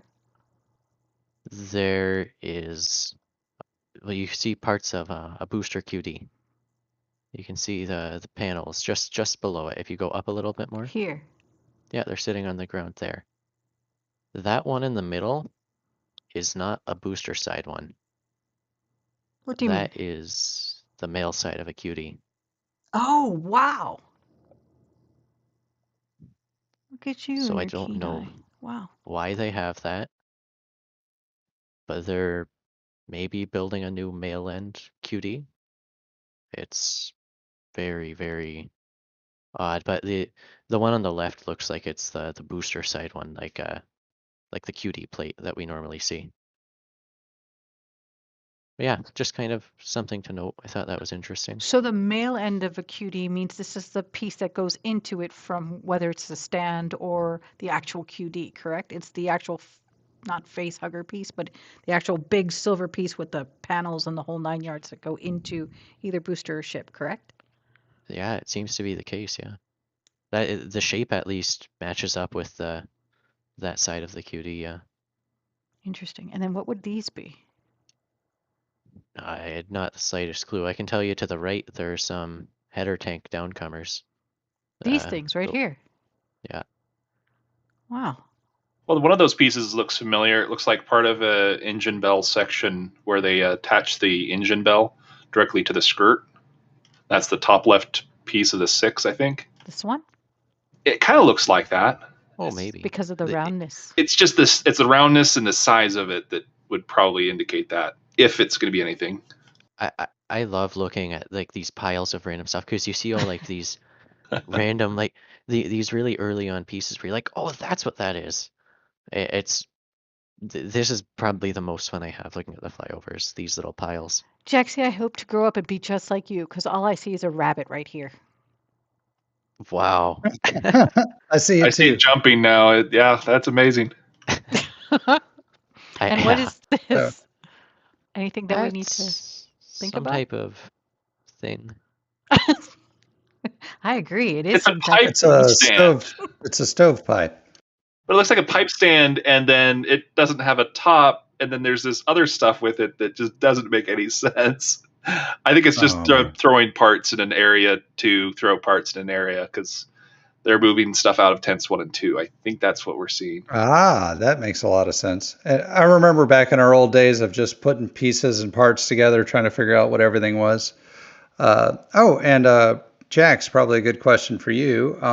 Why do they insist on dispensing the Starlinks lengthwise? Wouldn't it be much more efficient to eject them sideways with a much smaller slot cut in? I actually think that's not a terrible idea. You could have a much smaller ejector slot and just eject them out one at a time. Or even 2 at a time, and it'd still be small enough to be better. I won't lie, that has never even crossed my mind, but it's a fun idea. I mean, You would cut your payload in half, though, because you couldn't stack them side by side that way. That's the problem. No, you could still like eject them side by side, but they'd have to be linked together somehow, temporarily, albeit.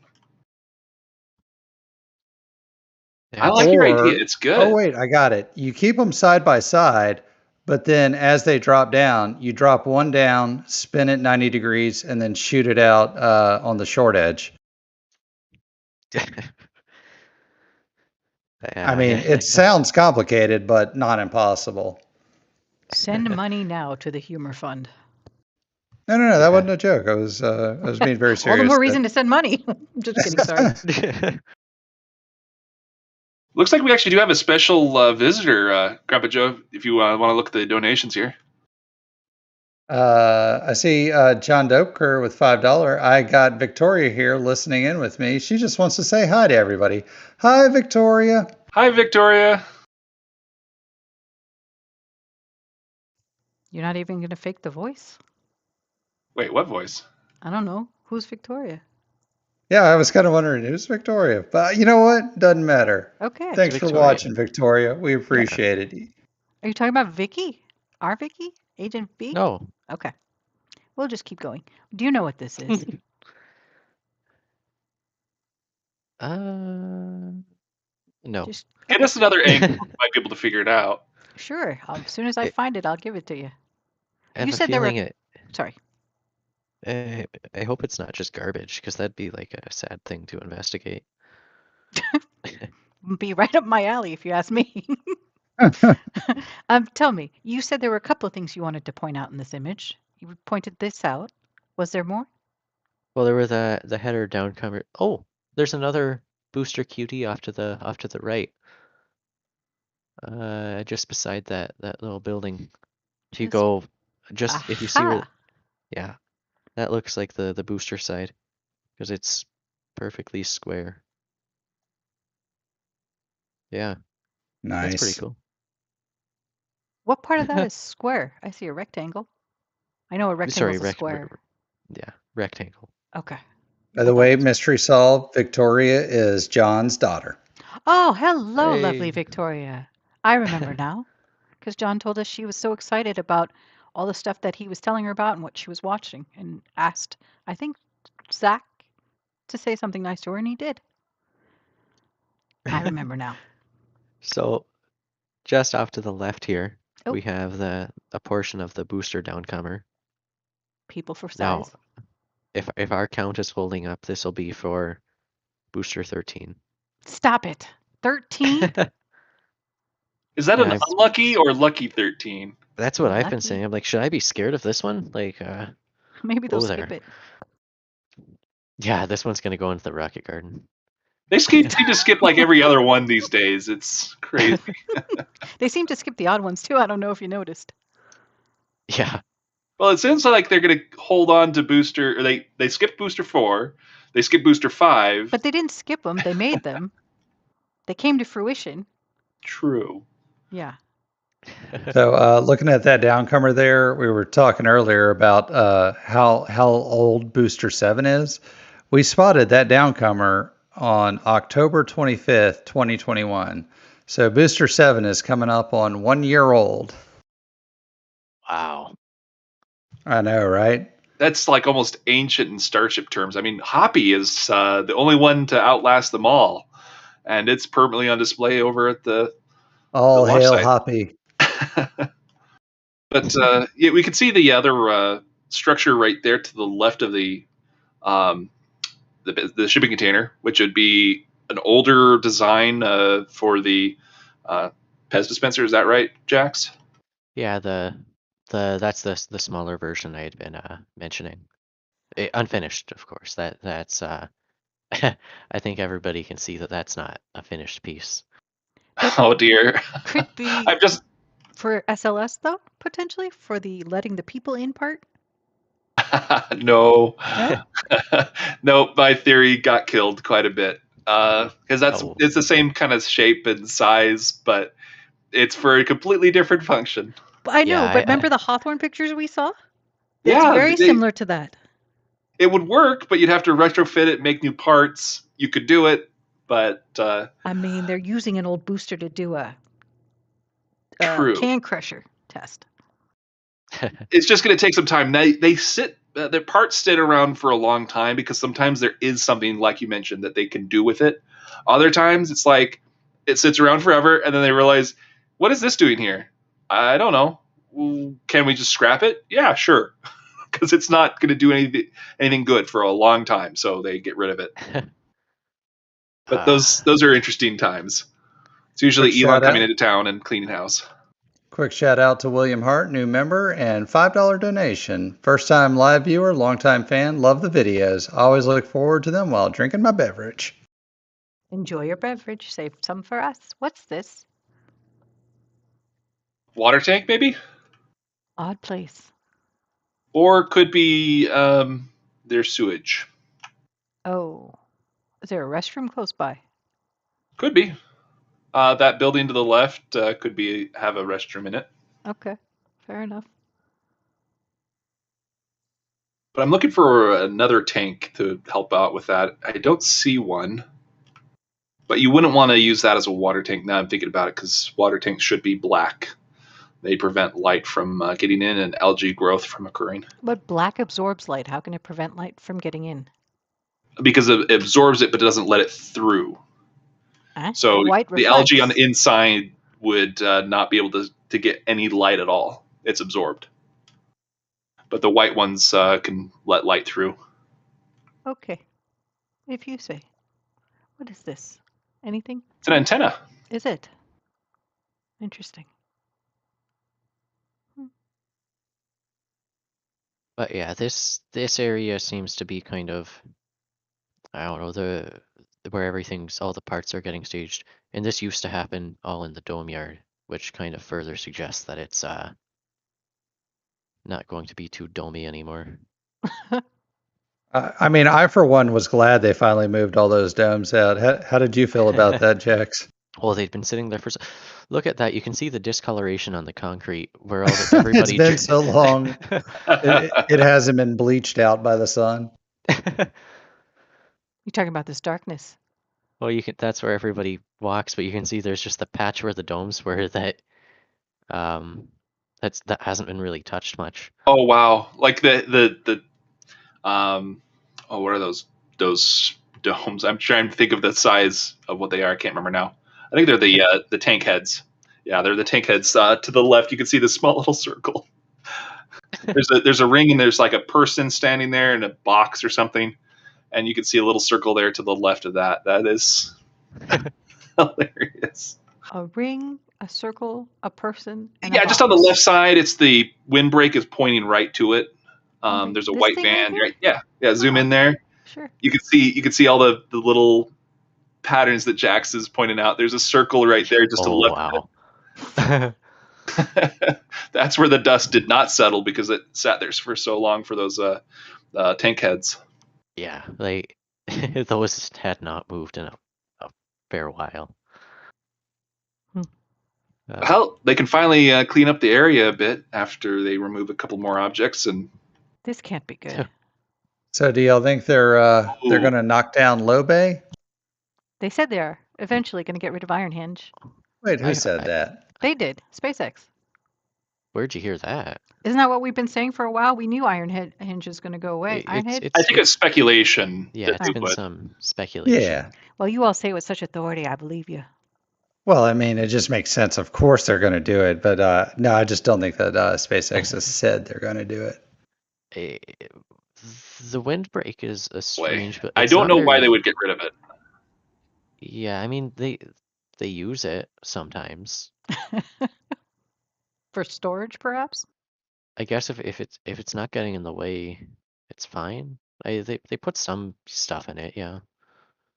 I don't know. It's not as important as it once was. If it has a use, they'll keep it. If it's in the way, they'll either they'll probably just get rid of it if it's in the way. But I think Star Factory is not going to be encumbered by this building. Star Factory is just replacing the tents, so the tents are going to go away. But go from here to all the way past here, yeah. Yeah, exactly. Option number 3, rather than tearing it down or leaving it be, they'll just cover it with the Star Factory. It'll just be built on top of all those. It just gets attached to Star Factory and becomes a part of it. Well, there you go. Rohan is all with you guys. He says low bay is more useful than mid bay. So there you go. That is mostly true, yeah. Mostly true. We knew mid bay was not going to be as useful as it should have been because we're like, hey, you can't even fit a whole Starship in here with a nose cone and everything. You back in the day when it was first being built, we were just looking at going, how high is it? Oh, it's only like 40 meters total. Ooh, yeah, it was funny that we didn't like mid bay because of how short it was. That's the building at the top here on this image. So if you zoom in just below ground fab, the building in the lower left, you can see there are 2 brand new black grid fins for booster 10. Ooh, shiny. Are they making the grid fins on site these days? We know for the older style, we know that the panels got shipped in and they were welded on site. That, to my knowledge, but I haven't seen any panels or anything like that for these. So yeah, they might be just assembled on or completely manufactured on site. And do we think it's made out of stainless steel? Perhaps the same steel they're using for the ship? I think these are. I don't think these are stainless. I think these are like just some kind of mild steel or something. Because we've seen these before they get painted. They are very, very rusty. Oh, okay, so a different kind of steel if it's rusting. Yeah. Is this not rusted, or is this spray painted black? That's why it looks a little bit reddish. It's hard to tell from the air. You might be right that these are unpainted, but they're definitely new. So So you're saying there's a chance. Is this? Looks black to me, but yeah, there's a chance. and I mean, Thank you, if we're guys. talking about grid fins, I think the big news this week was that Booster 9 had its grid fins installed, Woo! but it had Booster 8's grid fins installed. Pillaging It from had 8, booster huh? 8 installed. Oh no. So that one's not a good sign for 8. Let's put it that way. So they're Rocket making garden. space for 8 over in the rocket garden is what I'm hearing. I mean, that's everything seems to be pointing towards that. So that's what I'm going with.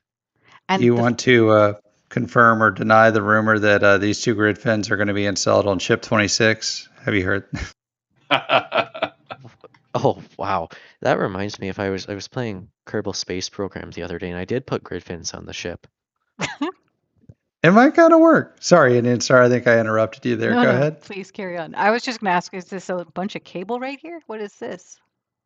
Those are rings. So those are what you build your, let's say, your turntables or other equipment for. That's a 9-meter diameter. So you're looking at rings for starships or booster sections. It's all sorts of different options of what you can make out of that. Okay, thank But you. back to the earlier subject, you're talking about Booster 8 and potentially being skipped because, well, it lost its grid fins. It has no grid fins. There is kind of an interesting thought that Booster 7, if it has an issue, Booster 8 might be there to take over. But then again, they might just skip Booster 8 entirely and go to Booster 9, and maybe even 7 is at risk on that sense. Well, yeah, and it was definitely one of the ideas, and I'm 100%. I at the very least was in on that idea until today. I saw how fast they're going on Booster 9. By the time Booster 8's going to be needed to step in, 9's going to be at the point where 8 is. They are going blazingly fast on that on Booster 9. I haven't seen them work that fast on a booster in a very long time. Well, to get into Elon's mindset, to increase the probabilities of success, and they only have 5 launches a year that they can do with the PEA, but increasing their chances with, let's say, Booster 9, using Booster 7 as a test bed article to test out the whole system, Booster 9 would be able to come along and really do a better job in a lot of ways to basically protect against future potential issues. So I could see that, if the chances of probability of success are higher with Booster 9 or any other booster that's being built at present, that they will potentially skip over any other boosters just to make sure that they will get a successful orbital test flight. And that's exactly, and then with the tweets Elon had put out a little while ago, at least the way I took it was that he was implying Booster 9 was enough of an improvement that might warrant doing some skipping. Because he was saying what was it, the engine containment or something like that. It'll be using the electric TVC. There are a lot of just general improvements with this one. Yeah, and they're building a production facility to build these. Right now, their current goal is 1 a month. Then that's really for starships, but boosters will probably be in that same realm. And then they're going to be doing 1 every 3 days for starships. That same realm for boosters will maybe be 1 a week or 1 every 3 days, whatever they need to. That's going to be a massive production leap for those 2 steps. But that 1 a month, we're starting to see closer elements to that. And I'm actually really excited for the future, even if they skip starships. I mean, we have our heart set that Booster 7 is ready to go. Let's do it.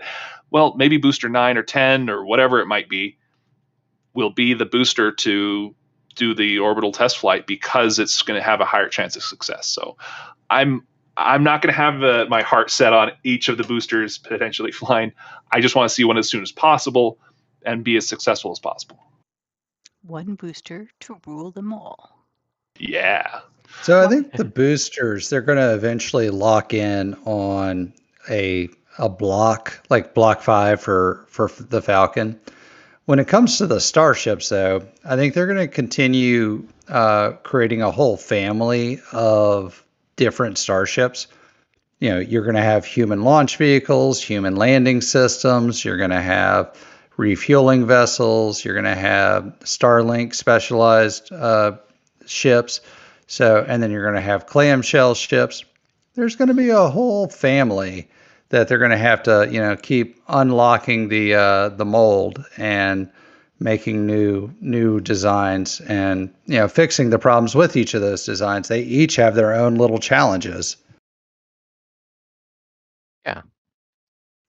Starship is a very versatile ship. It's going to be a game changer for everyone. One other thing I was looking at, this brings into another far off aspect, but right now they have at least 7 launch sites being planned for construction, for each being its own orbital launch pad and everything else. I even see maybe a potential of 9 with, let's say, Slick 40 and what was the other one? Another at 39A replacing Falcon 9, and that's in the deep future. But like that is just crazy as how fast they are willing to move and how many they're going to have in the future here. And you're just talking about Starship launch sites, correct? You're not including other areas, other rockets. I mean, the factory production, the speed that they want to go at, the number of launches that they'll have to keep up with the production, because the production will eventually outstrip their launches for a while, and then they'll have to either build more launch sites or better infrastructure for launches. So it's going to be crazy. How are we doing on time, by the way? We are doing well. We have about 45 minutes left. You want to jump over? Let's get on down to the launch site. Yeah, exactly. Sure. Let's do it. I'm bringing up some launch stuff, and I'm really wanting to talk about launch. I mean lunch. I mean, yes, both. All of the above. Is it launch time? Yes. Oh my goodness. So I actually have a couple of questions queued up for down there. So starting with Mustang 607 asked, are there only 32 Raptors on the booster right now? I thought there were 33. It rolled out with 32, but they installed the 33rd. Exactly. That's what I remembered. Yeah. And also from Cinti, why is full engine containment a concern right now? Well, they almost blew up, and if one engine fails, the whole ship fails. So seems to me Beyond like something I would focus on. If they have an issue while it's on this orbital launch mount, they can lose everything, all of stage 0. Zach would be crushed. Oh, there's a good question that came from Ian McVoy. Asks, with only 5 launches a year, why build starships and boosters so fast that they can't fly them? One thing that's going to probably happen, especially with Boca Chica, is that they will have the 5 launches for next year, and they'll hit that limit. But then they will ask for additional launches, especially with the additional infrastructure that they will build. So that limit is most likely going to be asked to be increased, and they'll have a good standing to say, we haven't had any of these issues, we've had good successes, or the failures we've had didn't put anybody at risk. So they'll have at least a good documented history to show what's going on and the failures that or issues that were able to be presented to the FAA. So that one is not a hard set point. It is for right now in the PEA, but that will probably change once they actually have successful orbital launches, and they'll have at least 5 next year. So that'll be pretty fun. I'd like to add to that point to say, more than building rockets, they are building the process to build rockets. And the more rockets they build here, the more they discover improvements in the process that they can then carry on to other locations. And even here, they can produce a great number of ships. Even if they're only launching 5, they can put them on barges, take them to other locations. They can increase the number of launches, like Thomas said. So there's all sorts of options there. But forget about the individual rockets and think about all the knowledge and process improvements that they're gaining. And I mean, look how quickly they're going down at the Cape using the information they learned from here in Texas. It's just a win-win all the way around. Yeah, to mention one other part of that is you said to take it out to the sea. So they have 2 drone ships or sea launch platforms, really, that they'll be building out of oil rigs. Those are the 2 of the 7 that I count. So that's quite a thought that they want to build at least 7 of these, at least that are planned. Maybe 9 is what I'm thinking so far. Go back to that one image you were just at. So they have been bringing in the dirt and filling in the area, and that is probably the dirt from Masseys. Yeah, it looks That like is a they considerable cleared all amount. this out too. They used to have it all cornered off or whatever, and they had that little midsection that was not part of their area because it was not part of what falls under the Corps. What are they called? Engineer Corps of Engineers? Army Corps of Engineers. There we go. The Hello. Corps of Engineers. Yep, they have a say in anything with drainage in the wetlands there. Well, the piece that was in the center didn't belong to them, which is why SpaceX couldn't get them. But apparently they've got that now because it's all gone. It's all open here. Well, no, the area right there has already been open. The only thing that they've had was some posted signs to say that this is our property line. Those should still be there. They're just hard to see.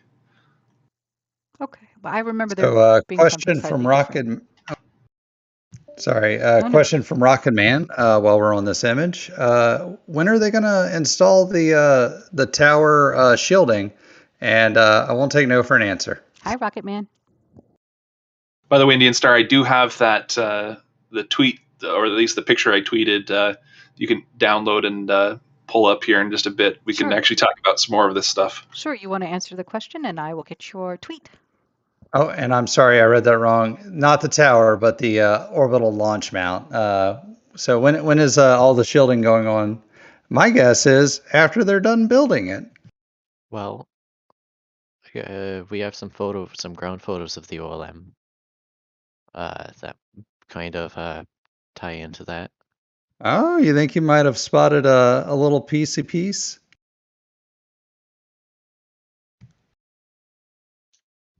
Yeah, so those ones at the bottom there. Yeah. So you can see they're continuing the paneling up that leg on the right. They've been installing that over the past couple of nights. Actually, I didn't even see that until you just pointed it out. Thank you. I've completely missed this too. That is what I've been wanting to see forever. So that answers the question. Yes, right now they're putting on those. And I wonder about the outside, like where you see that box and where the guy's standing there. When's that area going to get its shielding as well, or will it ever? Yeah, that area I'm less sure about, but we definitely know that they're working on the legs right now, which is pretty exciting to see. Yeah, it's going to look sharp when it's done. They need to paint it, of course, and they need to paint everything again and again and again.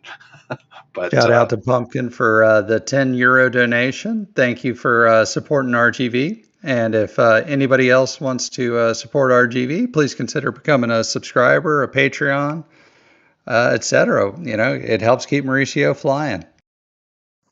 Helps us keep pictures in our midst. So we're always looking at new and upcoming things every week. And I wanted to ask for myself the tower shielding. Do you think they're going to do the shielding on the tower, or nah, just skip it? They'll do it. They have the setup for it already. It's just after they learn everything else they need to on the tower. The last thing they want to do is go, oh, by the way, we're going to need a bunch more pipes, and we're going to have to take all that shielding down that we didn't need before. So it's going to be some time, and it's really just an aesthetic look. Elon likes to make it look sharp. It will look sharp. It's just when is the question. Sorry. And that's going to be after the test flight, I suspect. Also want the cyberpunk lights as promised. Oh, yes, please. It's the Tron look to me, but yeah. That Oh, would be there we so go. sick. I was like Cyberpunk, and then you said Tron. It made sense. Yeah, Sorry. yeah, yeah. Tron. That's what. That's a much better thing. No. You're good too. Just took me a minute. It's better than this steampunk stuff that's going on right now. This is totally steampunk. These are such nice photos. I just have to show you all. So, 55 Chevy guy, while you're on that last photo, says, "Hey, any thoughts on the SQD problems?" Sorry, one photo up. So SQD, or the ship quick disconnect, goes from the tower about the 5th level up, and it connects. There we go, that one, Oh, and it nice. jumps right in. That's a great shot right there. I like that. Mm-hmm. I don't know that they really have a true problem. I mean, they have trouble getting the QD off the transport stand sometimes, but it feels like it's gotten a lot better lately. I don't know. And is it Jax, the QD that Indian has Star? the issue, or is it the fact that they can't stack it correctly without booster leaning some way? Well, we know that after they appeared to attempt a cryo test a few days ago, they did set up scaffolding around the ship QD and did a lot of inspections on it. I'm not 100% sure. It's possible that they're having sealing issues, but yeah, that's I'm not sure enough to say whether that's right or wrong. That's a bit out there for me, but it seems like something was going on there. Well, there's been a theory that that like the whole Booster 7 and Ship 24 stack, that it was started by Elon. The idea would be that he wanted it to be tested before they get too far down the line, and then they realize, oh, we're ready to go through and do this other stuff, and then they have issues, and they would rather find out the issues now than much later. And so that's why we're seeing the stack. And then that the actual theory came before they destacked it and had the people in between. So that was an interesting part of the theory. Yeah. So there was a problem that was found, and they seem to have resolved it and fine-tuned the system to the point where it should work. But it's just a question of, how much more tweaking will they'll have to do for other starships or boosters. Anyways, it's just a theory or thought that I wanted to pass along. It's a good theory and it's a good thought. Both. Are you interested in seeing that image of yours? Yeah, let's go for it. Let me grab it real fast. It's right. Oh, not there. Don't mind me. You should be able to grab and drag and drop it. While you're pulling just that, grab let me ask a question. How fast can they detect an engine failure and initiate a shutdown? I'm going to say they're not counting on being fast enough, and if an engine blows up, they're going to contain it. So, RUDs happen. Wowzer, Thomas. Ooh. Yeah, so this is originally a overlay that was posted by the Army Corps of Engineers. I went through and tweaked it and updated it and gave it the Procky label That's look. right. At Boca Bingo, Procky originated all of the text that we use at RGV, the style and everything. Yeah, the color. Well, that's weird. Is that the right-hand side, I changed the logo, but somehow it's yellow. Oh, that's the original one that I made. I'm not sure. This is the one that is the one I didn't use. I used something a little bit different from this one. So this is the one you have linked, my friend. This is the one that's called Starbase Overlay 5 Alpha 2022. Oh, yeah, that's the wrong one. Whoops, I thought that was the PNG that I had originally uploaded. Oh. That was my fault. No issue.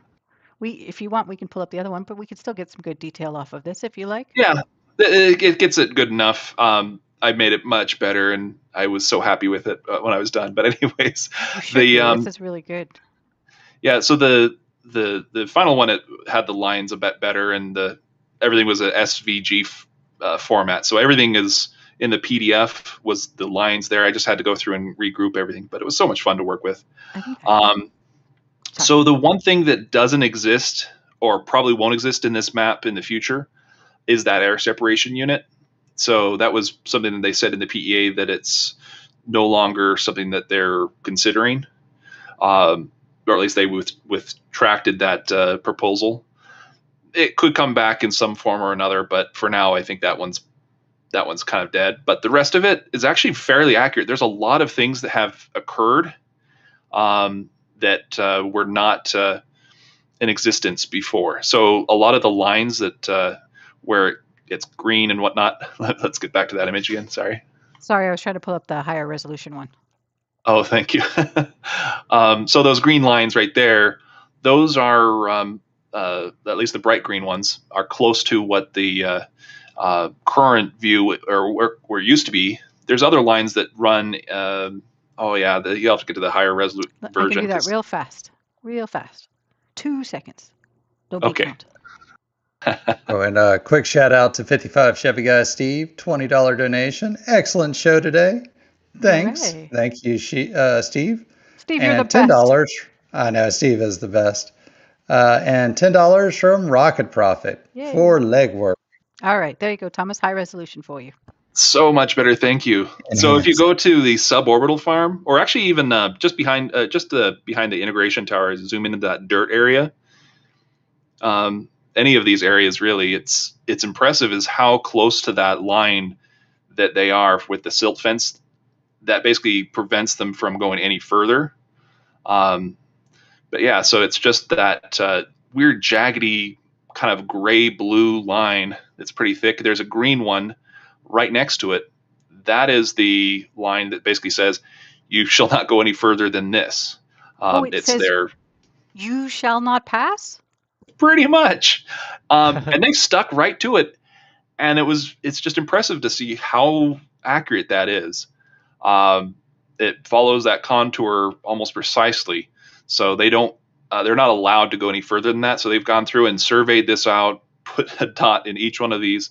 The one issue that you have with the flyovers is you're looking at it at a little bit of an angle. So you don't get exact lines because of that, but it's really close. So they've done the same thing over the suborbital pad. If you go to the far left.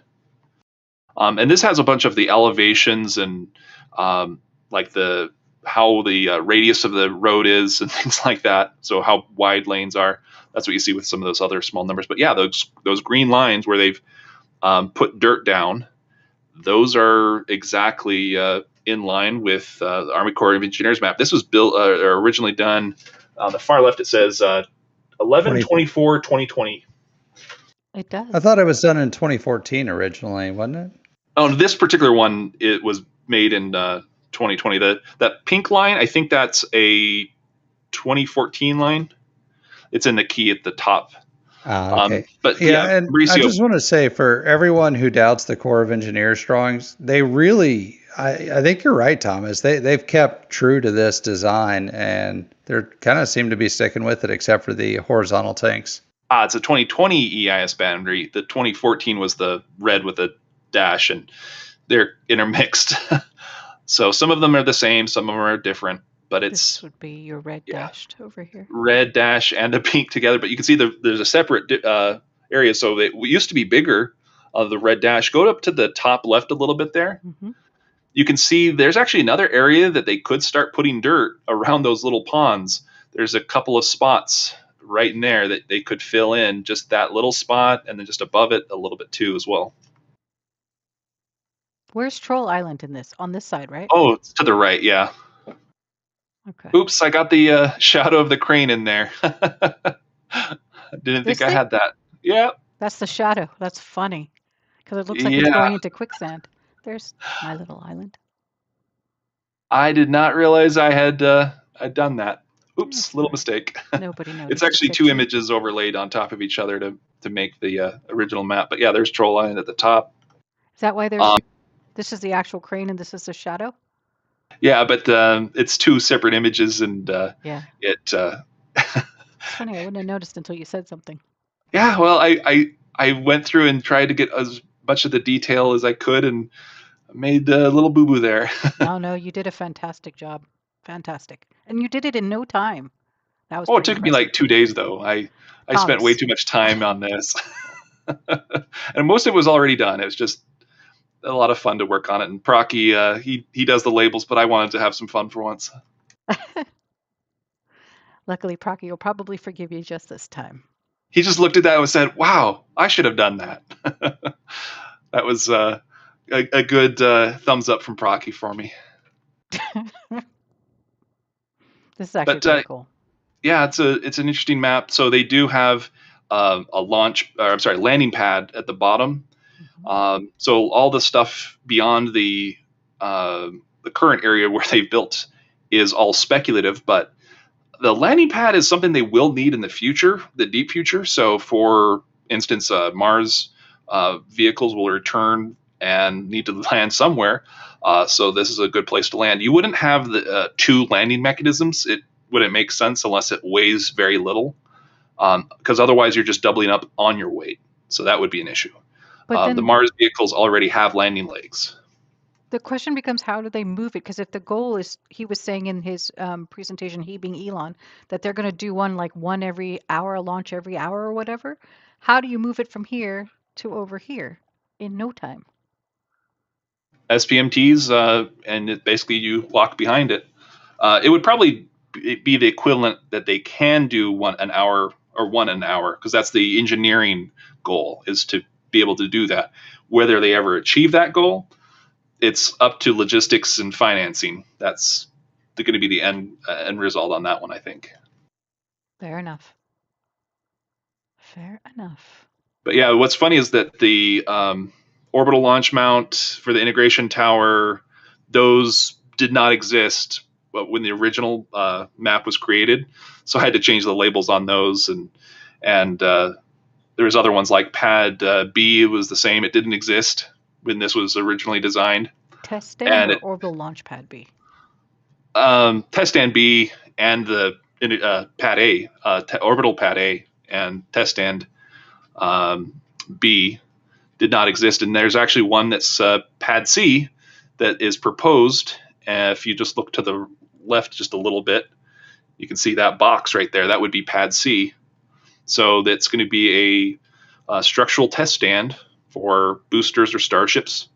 So that would be Pad C. And it looks like they're already getting ready to do that one. Pad C will have fondag like this one? I suppose so. And so have we confirmed, are we all in consensus that they have replaced? They still have the moat. How strange is that? So this is from the flyover Thursday. They may have Wednesday. Wednesday? Wednesday. Oh, I thought it was okay. I've got my dates wrong. That's okay. But yeah, so the moat, they have gone through in that image and are pulling up an area between the two. So it looks like they want to create a base, and then they're going to basically pour concrete over the current concrete, probably put in additional, let's say, rebar or something along those lines that stick out of the current concrete, and that will help secure it.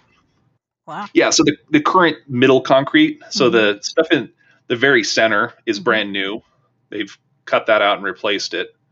From the last time they launched, or they did the test on this stand. Yeah, so was it last week that they had cut it out, and this week it's all fresh, brand new concrete, the fondag. Fondag? What is it? How do you pronounce it again? Fondag. F-O-N-D-A-G. It's a weird word. But yeah, they've gone through, replaced it. It's brand new concrete. Is this dude? And this dude he's going through and removing the ledge. Oh. So there's a ledge between the two, and they're going to basically re-slope the ramp. Mauricio, we can hear you, but you're coming in choppy. Very. There you go. Go ahead, Thomas. But yeah, so they're putting in a new slope in, and it's getting ready for concrete, or if it hasn't been concreted already, because they go pretty quick. Hopefully they use fondag there as well, or something a lot stronger than what they had before. Can y'all hear me now? Yep, sound good. 5x5. Oh, okay. All right, so I'm driving back from Starbase. Took me a while. Uploaded some images, and we're tired. And okay, so they were pouring concrete as I left. So nice. So as we're talking about it, it's being done. Nice. That is good news. Good news. All right. So this is very cool, Thomas. Well done, sir. Yeah, so this is posted on Twitter, so you can look up Mauricio. He reposted it as well. It's a fun map that kind of describes some things. The blue line is actually one that's really useful to know. That's their property line or their approximate property line. And that's on the very edge there. So you can actually see where they actually own their property. There's additional property segments I'm going to throw in later on future revision because I didn't have time to do it otherwise. But one interesting part is that you have a kind of a black line. I kind of left it black for whatever reason. I just wanted us to be able to see it again later. That's intersecting on the right-hand side. That line right there, yeah, you can see it right there and go all the way up. Mm-hmm. That's pretty much the area of the dunes that they can't build in. It's basically part of Texas state's rules and laws, I believe. So they've only built up to that particular line. That's why you see the wall basically just end in a kind of a strange way like that. But And then, so Thomas, you have a green line here too. And that So the road. green, yeah. So the green line and these other lines, they represent. If you go up to that key up a bit again, those represent parts of the natural habitats. So let's see. That one would be existing highland or high marsh habitat, which is the green, and then above that would be the salt flats habitat. And so the highland, the green stuff, they could build in, but they're not allowed to by the Texas rules. And it looks like they've already, said this is how far we're going to build, no further. You can see that line just cuts right through, and it just stops as far as their construction. And so why would it change? Because the original boundary goes further out, and now the black line defines it, that they can't. Well, it's the difference between like federal and state law. So the black line is state law. They can't go beyond that one. Where the federal says, oh, you can go up to this part. So they were saying, okay, but they didn't. Obviously, it was 2012, I think, or 14, sorry, for that red line. Yeah, that's what you wrote. So, yeah, it's a lot of fun. And this was originally drafted by SpaceX. If you actually look at the very far left, the original drawing stuff was by SpaceX. I just put my name in the revision list and what was changed. Just a couple of labels, and that was it. Nice little RGB logo, so a little Easter egg. Anyways, a lot of fun. Nerdle. Real quick, couple There's of a date. donations. Rocket Prophet donated $25 for 420 likes. And thank you, Rocket Prophet, and thank you everyone who liked the stream. If you haven't done so already, please do. And James Wilson donated $25 for Faith for 500 likes before we go. So y'all don't disappoint James. Let's get up to 500. And we're about 20 minutes out. Do you want to go back to the launch site? Yeah. Oh, actually, we're 30 minutes out. You owe us an extra 10 today. Okay, fair enough. Thank you. So back to this. And we have one more donation. Of course. Which I can't get to. Sorry, hold on. Oh, that's okay. I'll John Doker. John Doker, $25. 500 before we show ends. Thank you, John. Thomas, is this a truck we know and love? Yes, I was trying to figure out what it was the other day. I was trying to describe, the truck. It's just in the middle of these places, and that's the Rover 2 cam. So Lab Padres Rover 2 cam. I love that truck. It is so useful. It's actually a Suburban, not a truck, but it's a truck base. Suburban, a truck? In California, a Suburban's a truck. It could be classified as such, yes. While we're on that picture, Paul Baker asked a question. Any idea what is in the vertical cryo tank that has the tonneau on it? It often vents during fueling. I don't quite know what a tonneau is. Maybe it's a canopy is what he meant. I think Interstar has this one right here. Yeah. And whatever this is would be the tonneau. Or maybe it's like the tan or the patina. Or the too noisy, because that's got speakers all over it. I think, yeah, those are speakers. So what is the answer to his question? Do we know? It'd be nitrogen gas venting off of those. So they use that system in conjunction with the water tanks. So Zach has talked about this before. But the water tanks it was just one water tank, and then they split it up to two because the water tank they have isn't working so well. But they will go through and pump water through a heat exchanger right here. So it warms up nitrogen, and they have air gas vaporizers as well. So it doesn't just use the air; it also uses the water as a what is it called? Thermal mass. Oh And yeah, that, to evaporate it. yeah, it helps evaporate that nitrogen from a cryo state to it's liquid to a gaseous state. And so basically what you get is really cold water on one side and warm nitrogen gas, or relatively. It's probably still pretty cold Oh yeah, on I the wouldn't other, want but to it put my hand in pressurizes. that. But yeah, it pressurizes all the rest of the pneumatic systems on Starbase that they need access to. So they still have other pressure they can use to activate those systems, but it's really Uh, to move a lot of things around. Some of that pressure for the nitrogen gas will be put on, let's say, the LOX and methane or nitrogen tanks, whatever you need to help give it back pressure to really move a lot of those fluids around. Hey, Indian Sir, can you zoom in on the ship quick disconnect Sure. and the arm? So Rocket Prophet asked, will the ship quick disconnect and the chopsticks be getting shielding in terms of SQD? I mean, especially the interface area. So he brings up a good point. This booster is going to be flying by, spitting out fire from 33 engines. It might burn a lot of stuff up. So the chopsticks might be swung wide and the SQD might be swung out.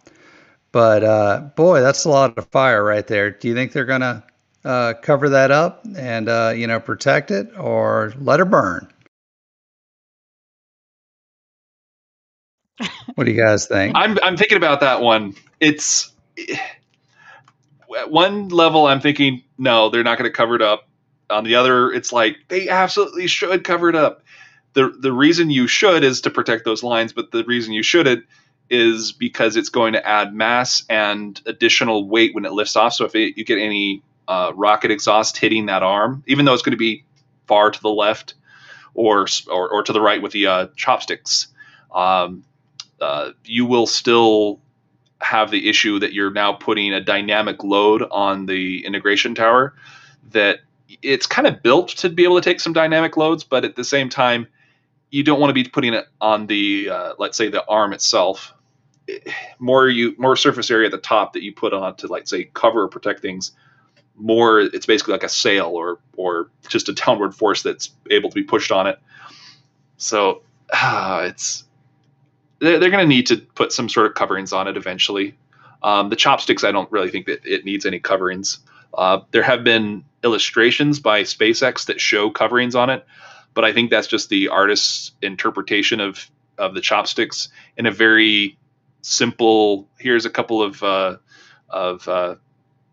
vertices and some lines here and there to make it look like the chopsticks without making all of the additional pipe work and everything else. It's just inspired by Cybertruck. Oh, yeah. real quick, RGB has dropped the wallpaper link. So if anybody wants the new wallpapers, check in the YouTube comments, click there, and download away. I'm sure there's going to be some great ones today.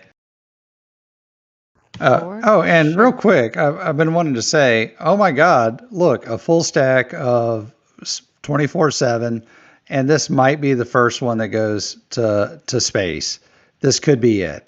And so you're telling me there's a chance? There's a chance. There's totally a chance this time. But you were saying something else about that? Sorry. No, that was it. I just wanted to appreciate for a moment, like, we're here, and this is freaking exciting. One day I woke up, it was moved, and it was stacked. It was crazy.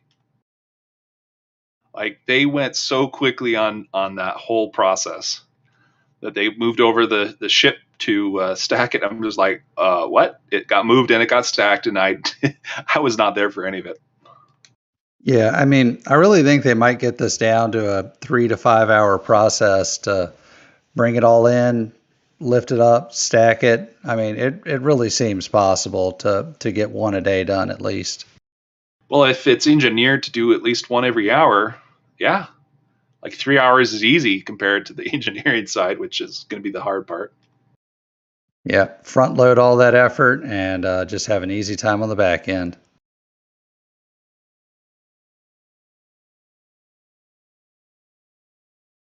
All right. Well, if So we want to there's- go look at some small items, we could probably talk about them for a bit if you'd like. Yeah. Is anything going on with the fuel systems this week? I haven't taken a look at the. Do we have any nice zoomed in pictures of the fuel farm or methane kettle boilers and pumps? Well, we keep getting further away there, but there is at the corner on the left-hand side of the fuel farm right there, you can see they have a lot of trailers for power. They are power hungry right now. So I think last week you guys were talking about that they might be switching over soon from the current grid system that I don't think they're on much local grid power. If they are on any grid power here at all, it's very minimal. They're pretty much on generator power. So these additional generators is kind of a interesting, like, what? Like, it used to be just the one on the left, but now we've got what is that? 4 more right there. Actually, including a couple of other smaller generators. You could maybe count at 5. But yeah, that is a lot of power. Do you think they're trying to get all the small generators they were using far away from the booster pad so they don't blow it up again? maybe that's it. But it could be that they're trying to centralize power, which would still make sense. It's just that is a lot. And maybe they're also trying to go for an orbital test flight here with the next couple of months, and that's in preparations of it. So those are, I think Dave Avery, he went through and looked them up. They're basically the same company. It's just a different arm that does all of the boom lifts and everything else. You know them so well. But yeah, United Rentals? Yes. I was going to go through and be like, yeah, we're going to promote them. But yeah, I guess. Oh, it's sorry. fine. My bad. No, it's fine. I couldn't also remember the name, so that works too. But yeah, so United Rentals, they do HVAC and power, and those are part of that system. But it's really power that they need here. So nothing HVAC related. It's just they are power hungry or going to be power hungry very soon. I'm going to ask a really ding-dong question. This is the lock side. This is the methane side, correct? Yes. Why are these kettle boilers white and covered and these ones not? Because I think they had covered at least 1 or 2 of the ones on the methane side, and looks like they uncovered one, or maybe it was just the one that it's still covered. I can't tell around that corner there. But yeah, that's a weird one.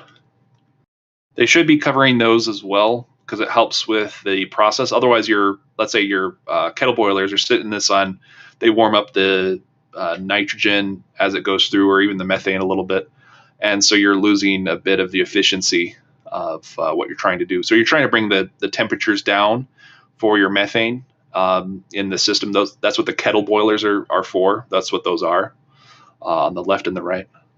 So Vix asked a question. What is all that liquid helium being used for? There's 3 of them right there. Those are for chilling down your propellants. And even the nitrogen can be chilled down with that. So it's called helium bubbling. You basically put it at the bottom of the tanks, and it bubbles up, and it takes a lot of heat with it. It's really good at transferring the heat. Yeah. So they do the same thing with the rocket as well. So on top of the fluids bunker that's in the back, they have helium tanks that do the same thing for the Starship. So the booster and the Starship stack, they both have helium bubble. I thought they also used it for the rocket engine spin up by having that there. They could more rapidly helium expands very, very rapidly, so it adds additional pressure, and it's the best thing for spinning up a rocket engine quickly. And it's very inert. Wait, I was under the impression they couldn't do that because of the whole fact that the methane has to go through the methane and the LOX has to go through the LOX, and that's why nitrogen doesn't go through those pipes. No, the helium doesn't go through the methane section. What the helium does is it hits a spin up, like an external spin up valve, or think of a turbine. Yeah. But yeah, it's just on the shaft, and then that would spin it up. I was against the idea of using helium to do that because it's so expensive. but they're using so much helium everywhere on site, so they're definitely willing to take the cost just to do a bit of spin starts. The other problem was, well, what do you do on Mars? Well, they just hold on to that helium all the way to Mars when they would like to launch back from Earth or to Earth from Mars. Same thing. They just use the helium that's they've already stored. I completely agree. That's something they're going to continue working on. But I will say, using helium is very much a solved way of fixing that problem. Quick question. How much boil off per day? Like what percentage boils off from those tanks we're seeing right there in the picture? I'm going to venture a guess. Not much, less than 1%. Which tanks? We have horizontal tanks, we have vertical tanks, we have helium tanks. All the tanks. I'll say more boils off the horizontal tanks than the vertical ones. Well, they have to chill that down with the nitrogen.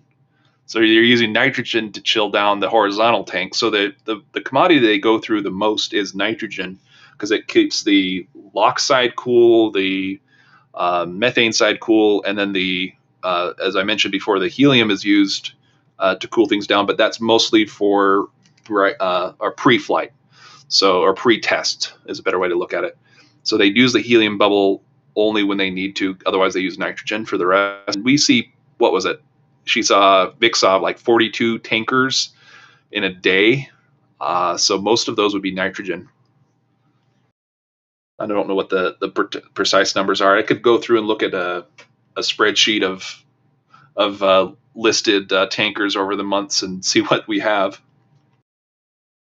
That'll take some time, though. Don't worry. We can come back to that later on in another stream as well. We have these every week, in fact, in case you didn't know. Every week. Do you want to talk? Percentage or number, that's a good question. So thank you for that. We'll have to get back to you on the exact answer. Do you want to talk about the motors and the things that the motors go into? Yeah, the pumps. It's been musical pumps.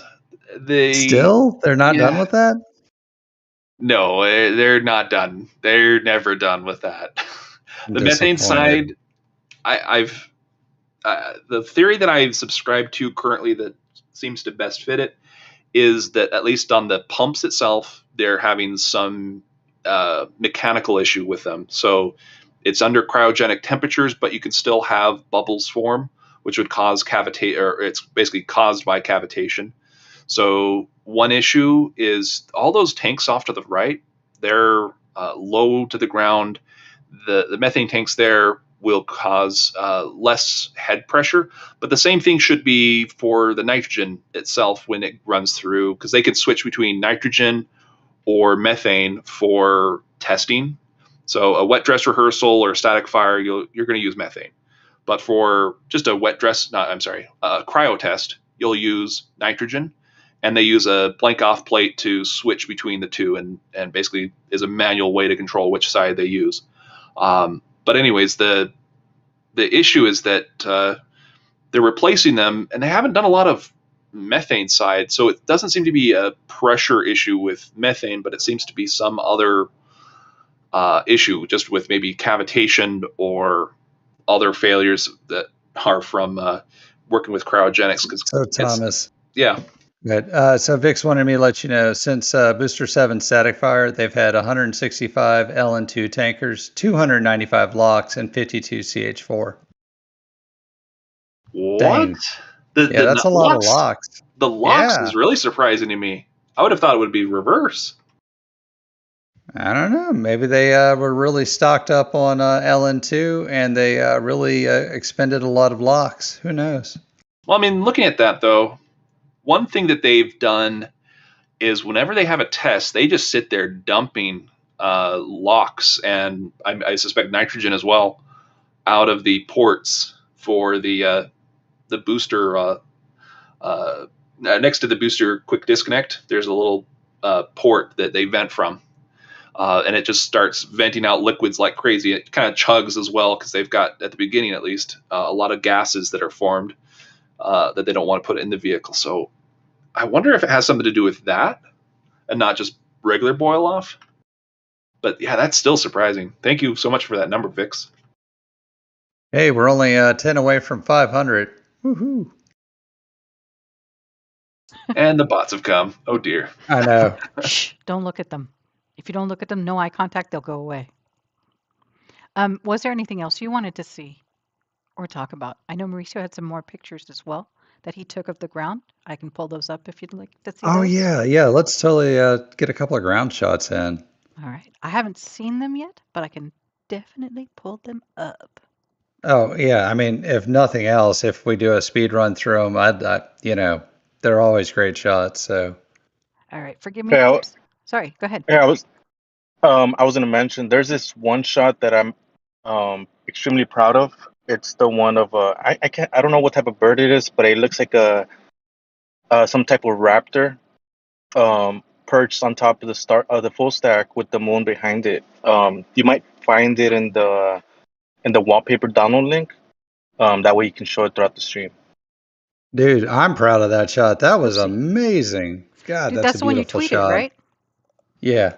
Yeah. Yeah, so I guess maybe if you look for that shot, I guess I'll talk about what it took to get that shot because I was initially just wanting to get the moon right on top of the full stack, just a white shot, and then I noticed the the Raptor flying around, and then it landed on top of the Starship. But guess what? I only had my 70 to 200 millimeters. I couldn't zoom in as much as I wanted, so I ran back to my truck to get the 600 millimeter, and when I came back, it was gone. But that's the shot that I got with the 200 millimeter. You So said it yeah, was the one enjoy. with the Starship and the moon? It's Starship, Yeah. the I'll get the Moon, tweet. and the Raptor. Yeah. I think I have to get the tweet because I don't see it in the lot that I got downloaded. In any case, I'll grab it. So you did that? You ran back and got it and he was gone, the bird? Yeah, I was gone by the time I got back. The thing is that it started to chase off. I guess they're really territorial. So there was another bird that was nearby, and it started to chase that bird. So yeah, it's that other bird's fault. I know there Or were at least 33 other raptors in the area. But yeah, I now know. you know why we need a humor fund. Sorry. Hey y'all, your humor fund is going to use. Ba-doom. You were saying, Mauricio, sorry. Oh no, I just wanted to mention one comment that I saw on Twitter that they said that's not the correct placement of the Raptor. It's on the it goes on the underside. I just thought that was That would be flaming end down, correct? Who was making fun of me? Somebody was saying, oh, I think it was Gruck.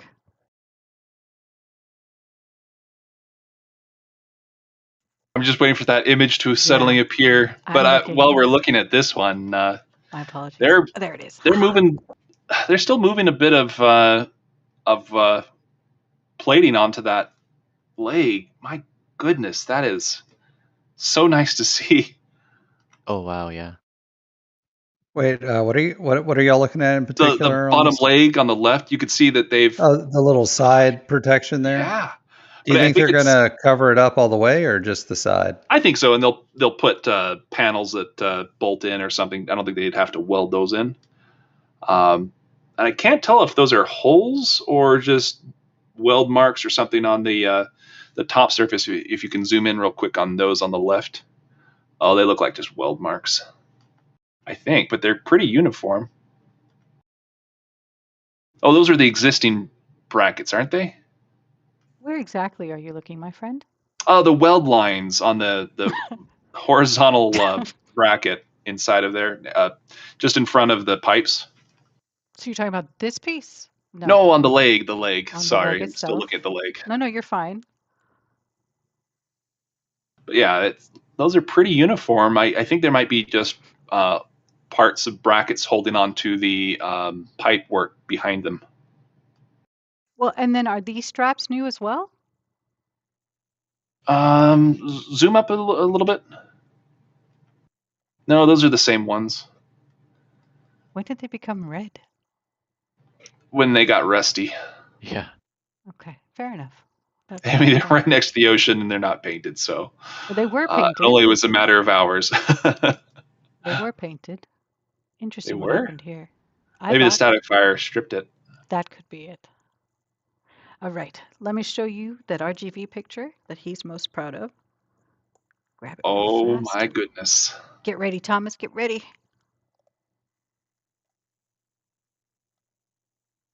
All right, there it is. Voila. That is incredible. What a shot. That's the shot of the year right there, man. Mauricio, did you have to move the camera around a little bit, or were you just like, oh my gosh, that's almost perfectly aligned, and just clicked it and got it? Oh, Mauricio, you gotta jump out of the channel back in. You're completely potatoed. Mauricio's become a robot again. Oh no. What do you mean? You know? Yeah, Yes. clear. Sorry about that. I'm driving. But so the way I got that shot, like I said, I was initially supposed to get the full stack, and you track the moon. There's an app where you track the direction the moon's gonna be at, and I wanted to get the full stack with the moon on top, which I did get that shot. So I'll probably upload it to the wallpaper download link when I get home. So just refresh it, I guess, by tomorrow morning, and you'll have that image as well. But anyways, I don't know where I was headed with this. Oh yeah, so and then like I said, I mentioned that the bird was flying around and it landed, and I just rushed to get that shot, right away. Like I said, I went back, came back, and for the lens, and it was gone. I did a little bit of research on maybe what type of bird this could be, and from what I saw, it could be there. It's South Texas. We have a lot of these birds called crested caracaras, which is a type of raptor.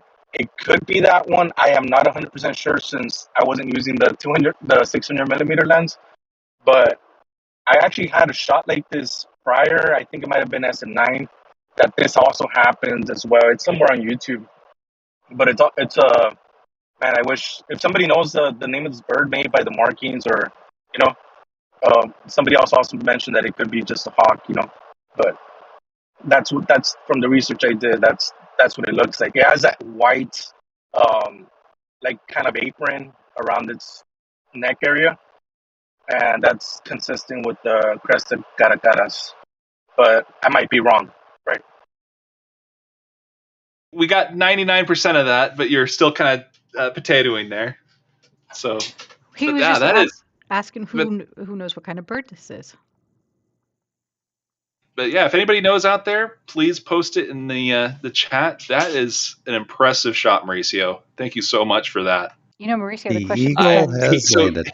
he basically went through was tracking for the moon, and then the bird came along and it was like, oh my gosh, I got to get this. That is incredible. Yeah. Sorry, I'm back. I guess I sound the same. You no, sound you're better fine. now. Yeah. It Oh, comes and goes, but yeah, you sound good right now. okay. So real quick, I did a little bit of research, and it might be a bird called crested caracaras, which is a bird that is found in South Texas. It could be that.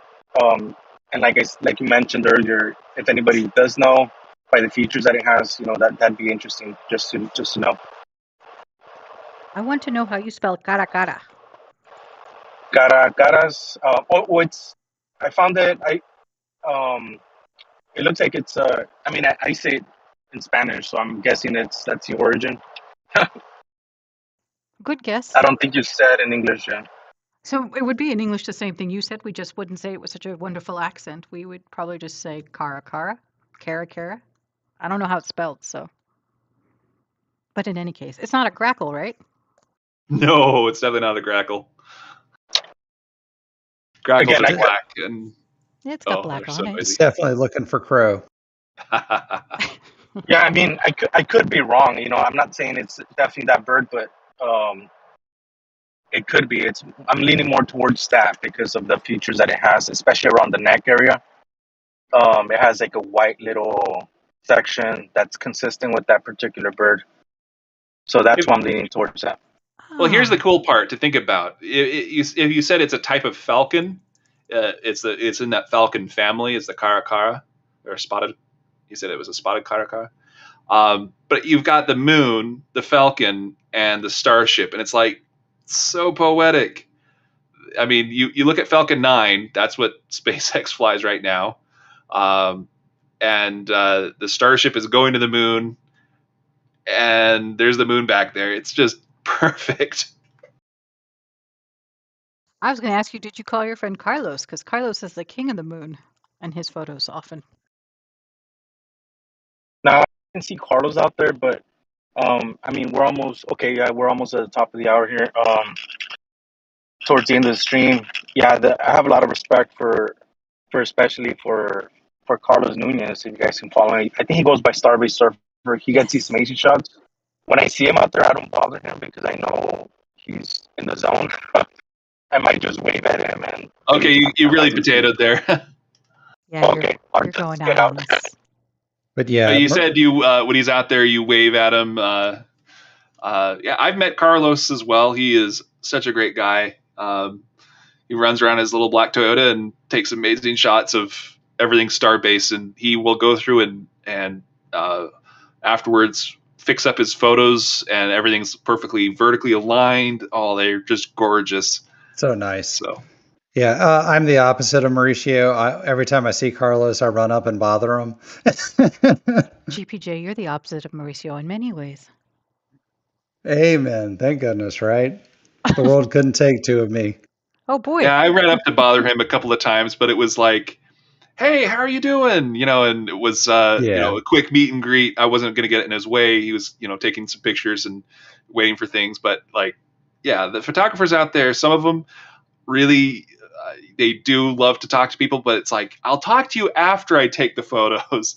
So that's something to be cautious of. But I remember down there, people are like, oh, I'm sorry, did I get in your shot? And I'm like, no, I'm just an amateur, and I'm just taking lots of vacation photos. So yeah, they know who you are, Mr. Stopping the nose cone test from happening. It wasn't the nose cone test. It was the ship. It was ship 15. No. I stopped it from testing. All right, guys. Before the lunch. You were there, not we've me. We've completed yet another episode. We've gone even into overtime. Just keep Astro Joe happy to make up for starting a little late. With that, Indian Star Thomas, I want to take us out. Well, you want to? Yeah, I guess that works out well. Let me start it off. Thank you all for joining us this week. Hopefully you'll join us next week. I'm pretty sure Zach will be back, or Thomas, or Jax, and Max, and GPJ, and me, hopefully. But thank you all for listening. Thank you all for your patience as I went through and drove today. Hopefully it wasn't too bad, and hopefully you enjoyed yourself. I know I learned something. I hope you did too. Jaxie? Well, yeah, that was pretty fun again. It's always nice to see the photos of the full stack, and this photo at the end here, it's just fantastic. So, yeah, thanks everybody for for coming again, and I hope I'll see you all next week.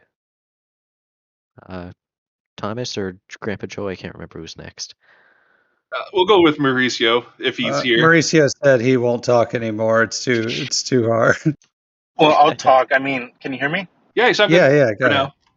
Okay, well, real quick before I start to sound like a robot, thank you everybody that joined us today, and I hope you enjoy the wallpapers, and thank you for the commentators and all the team, and I'll pass it along to Grandpa Joe or Thomas. I'll go, and then Grandpa Joe can send us out. So thank you again for having me, and thank you, Indian Star, so much for driving today. It's definitely been a good experience, so thank you so much for that. And no, you did good.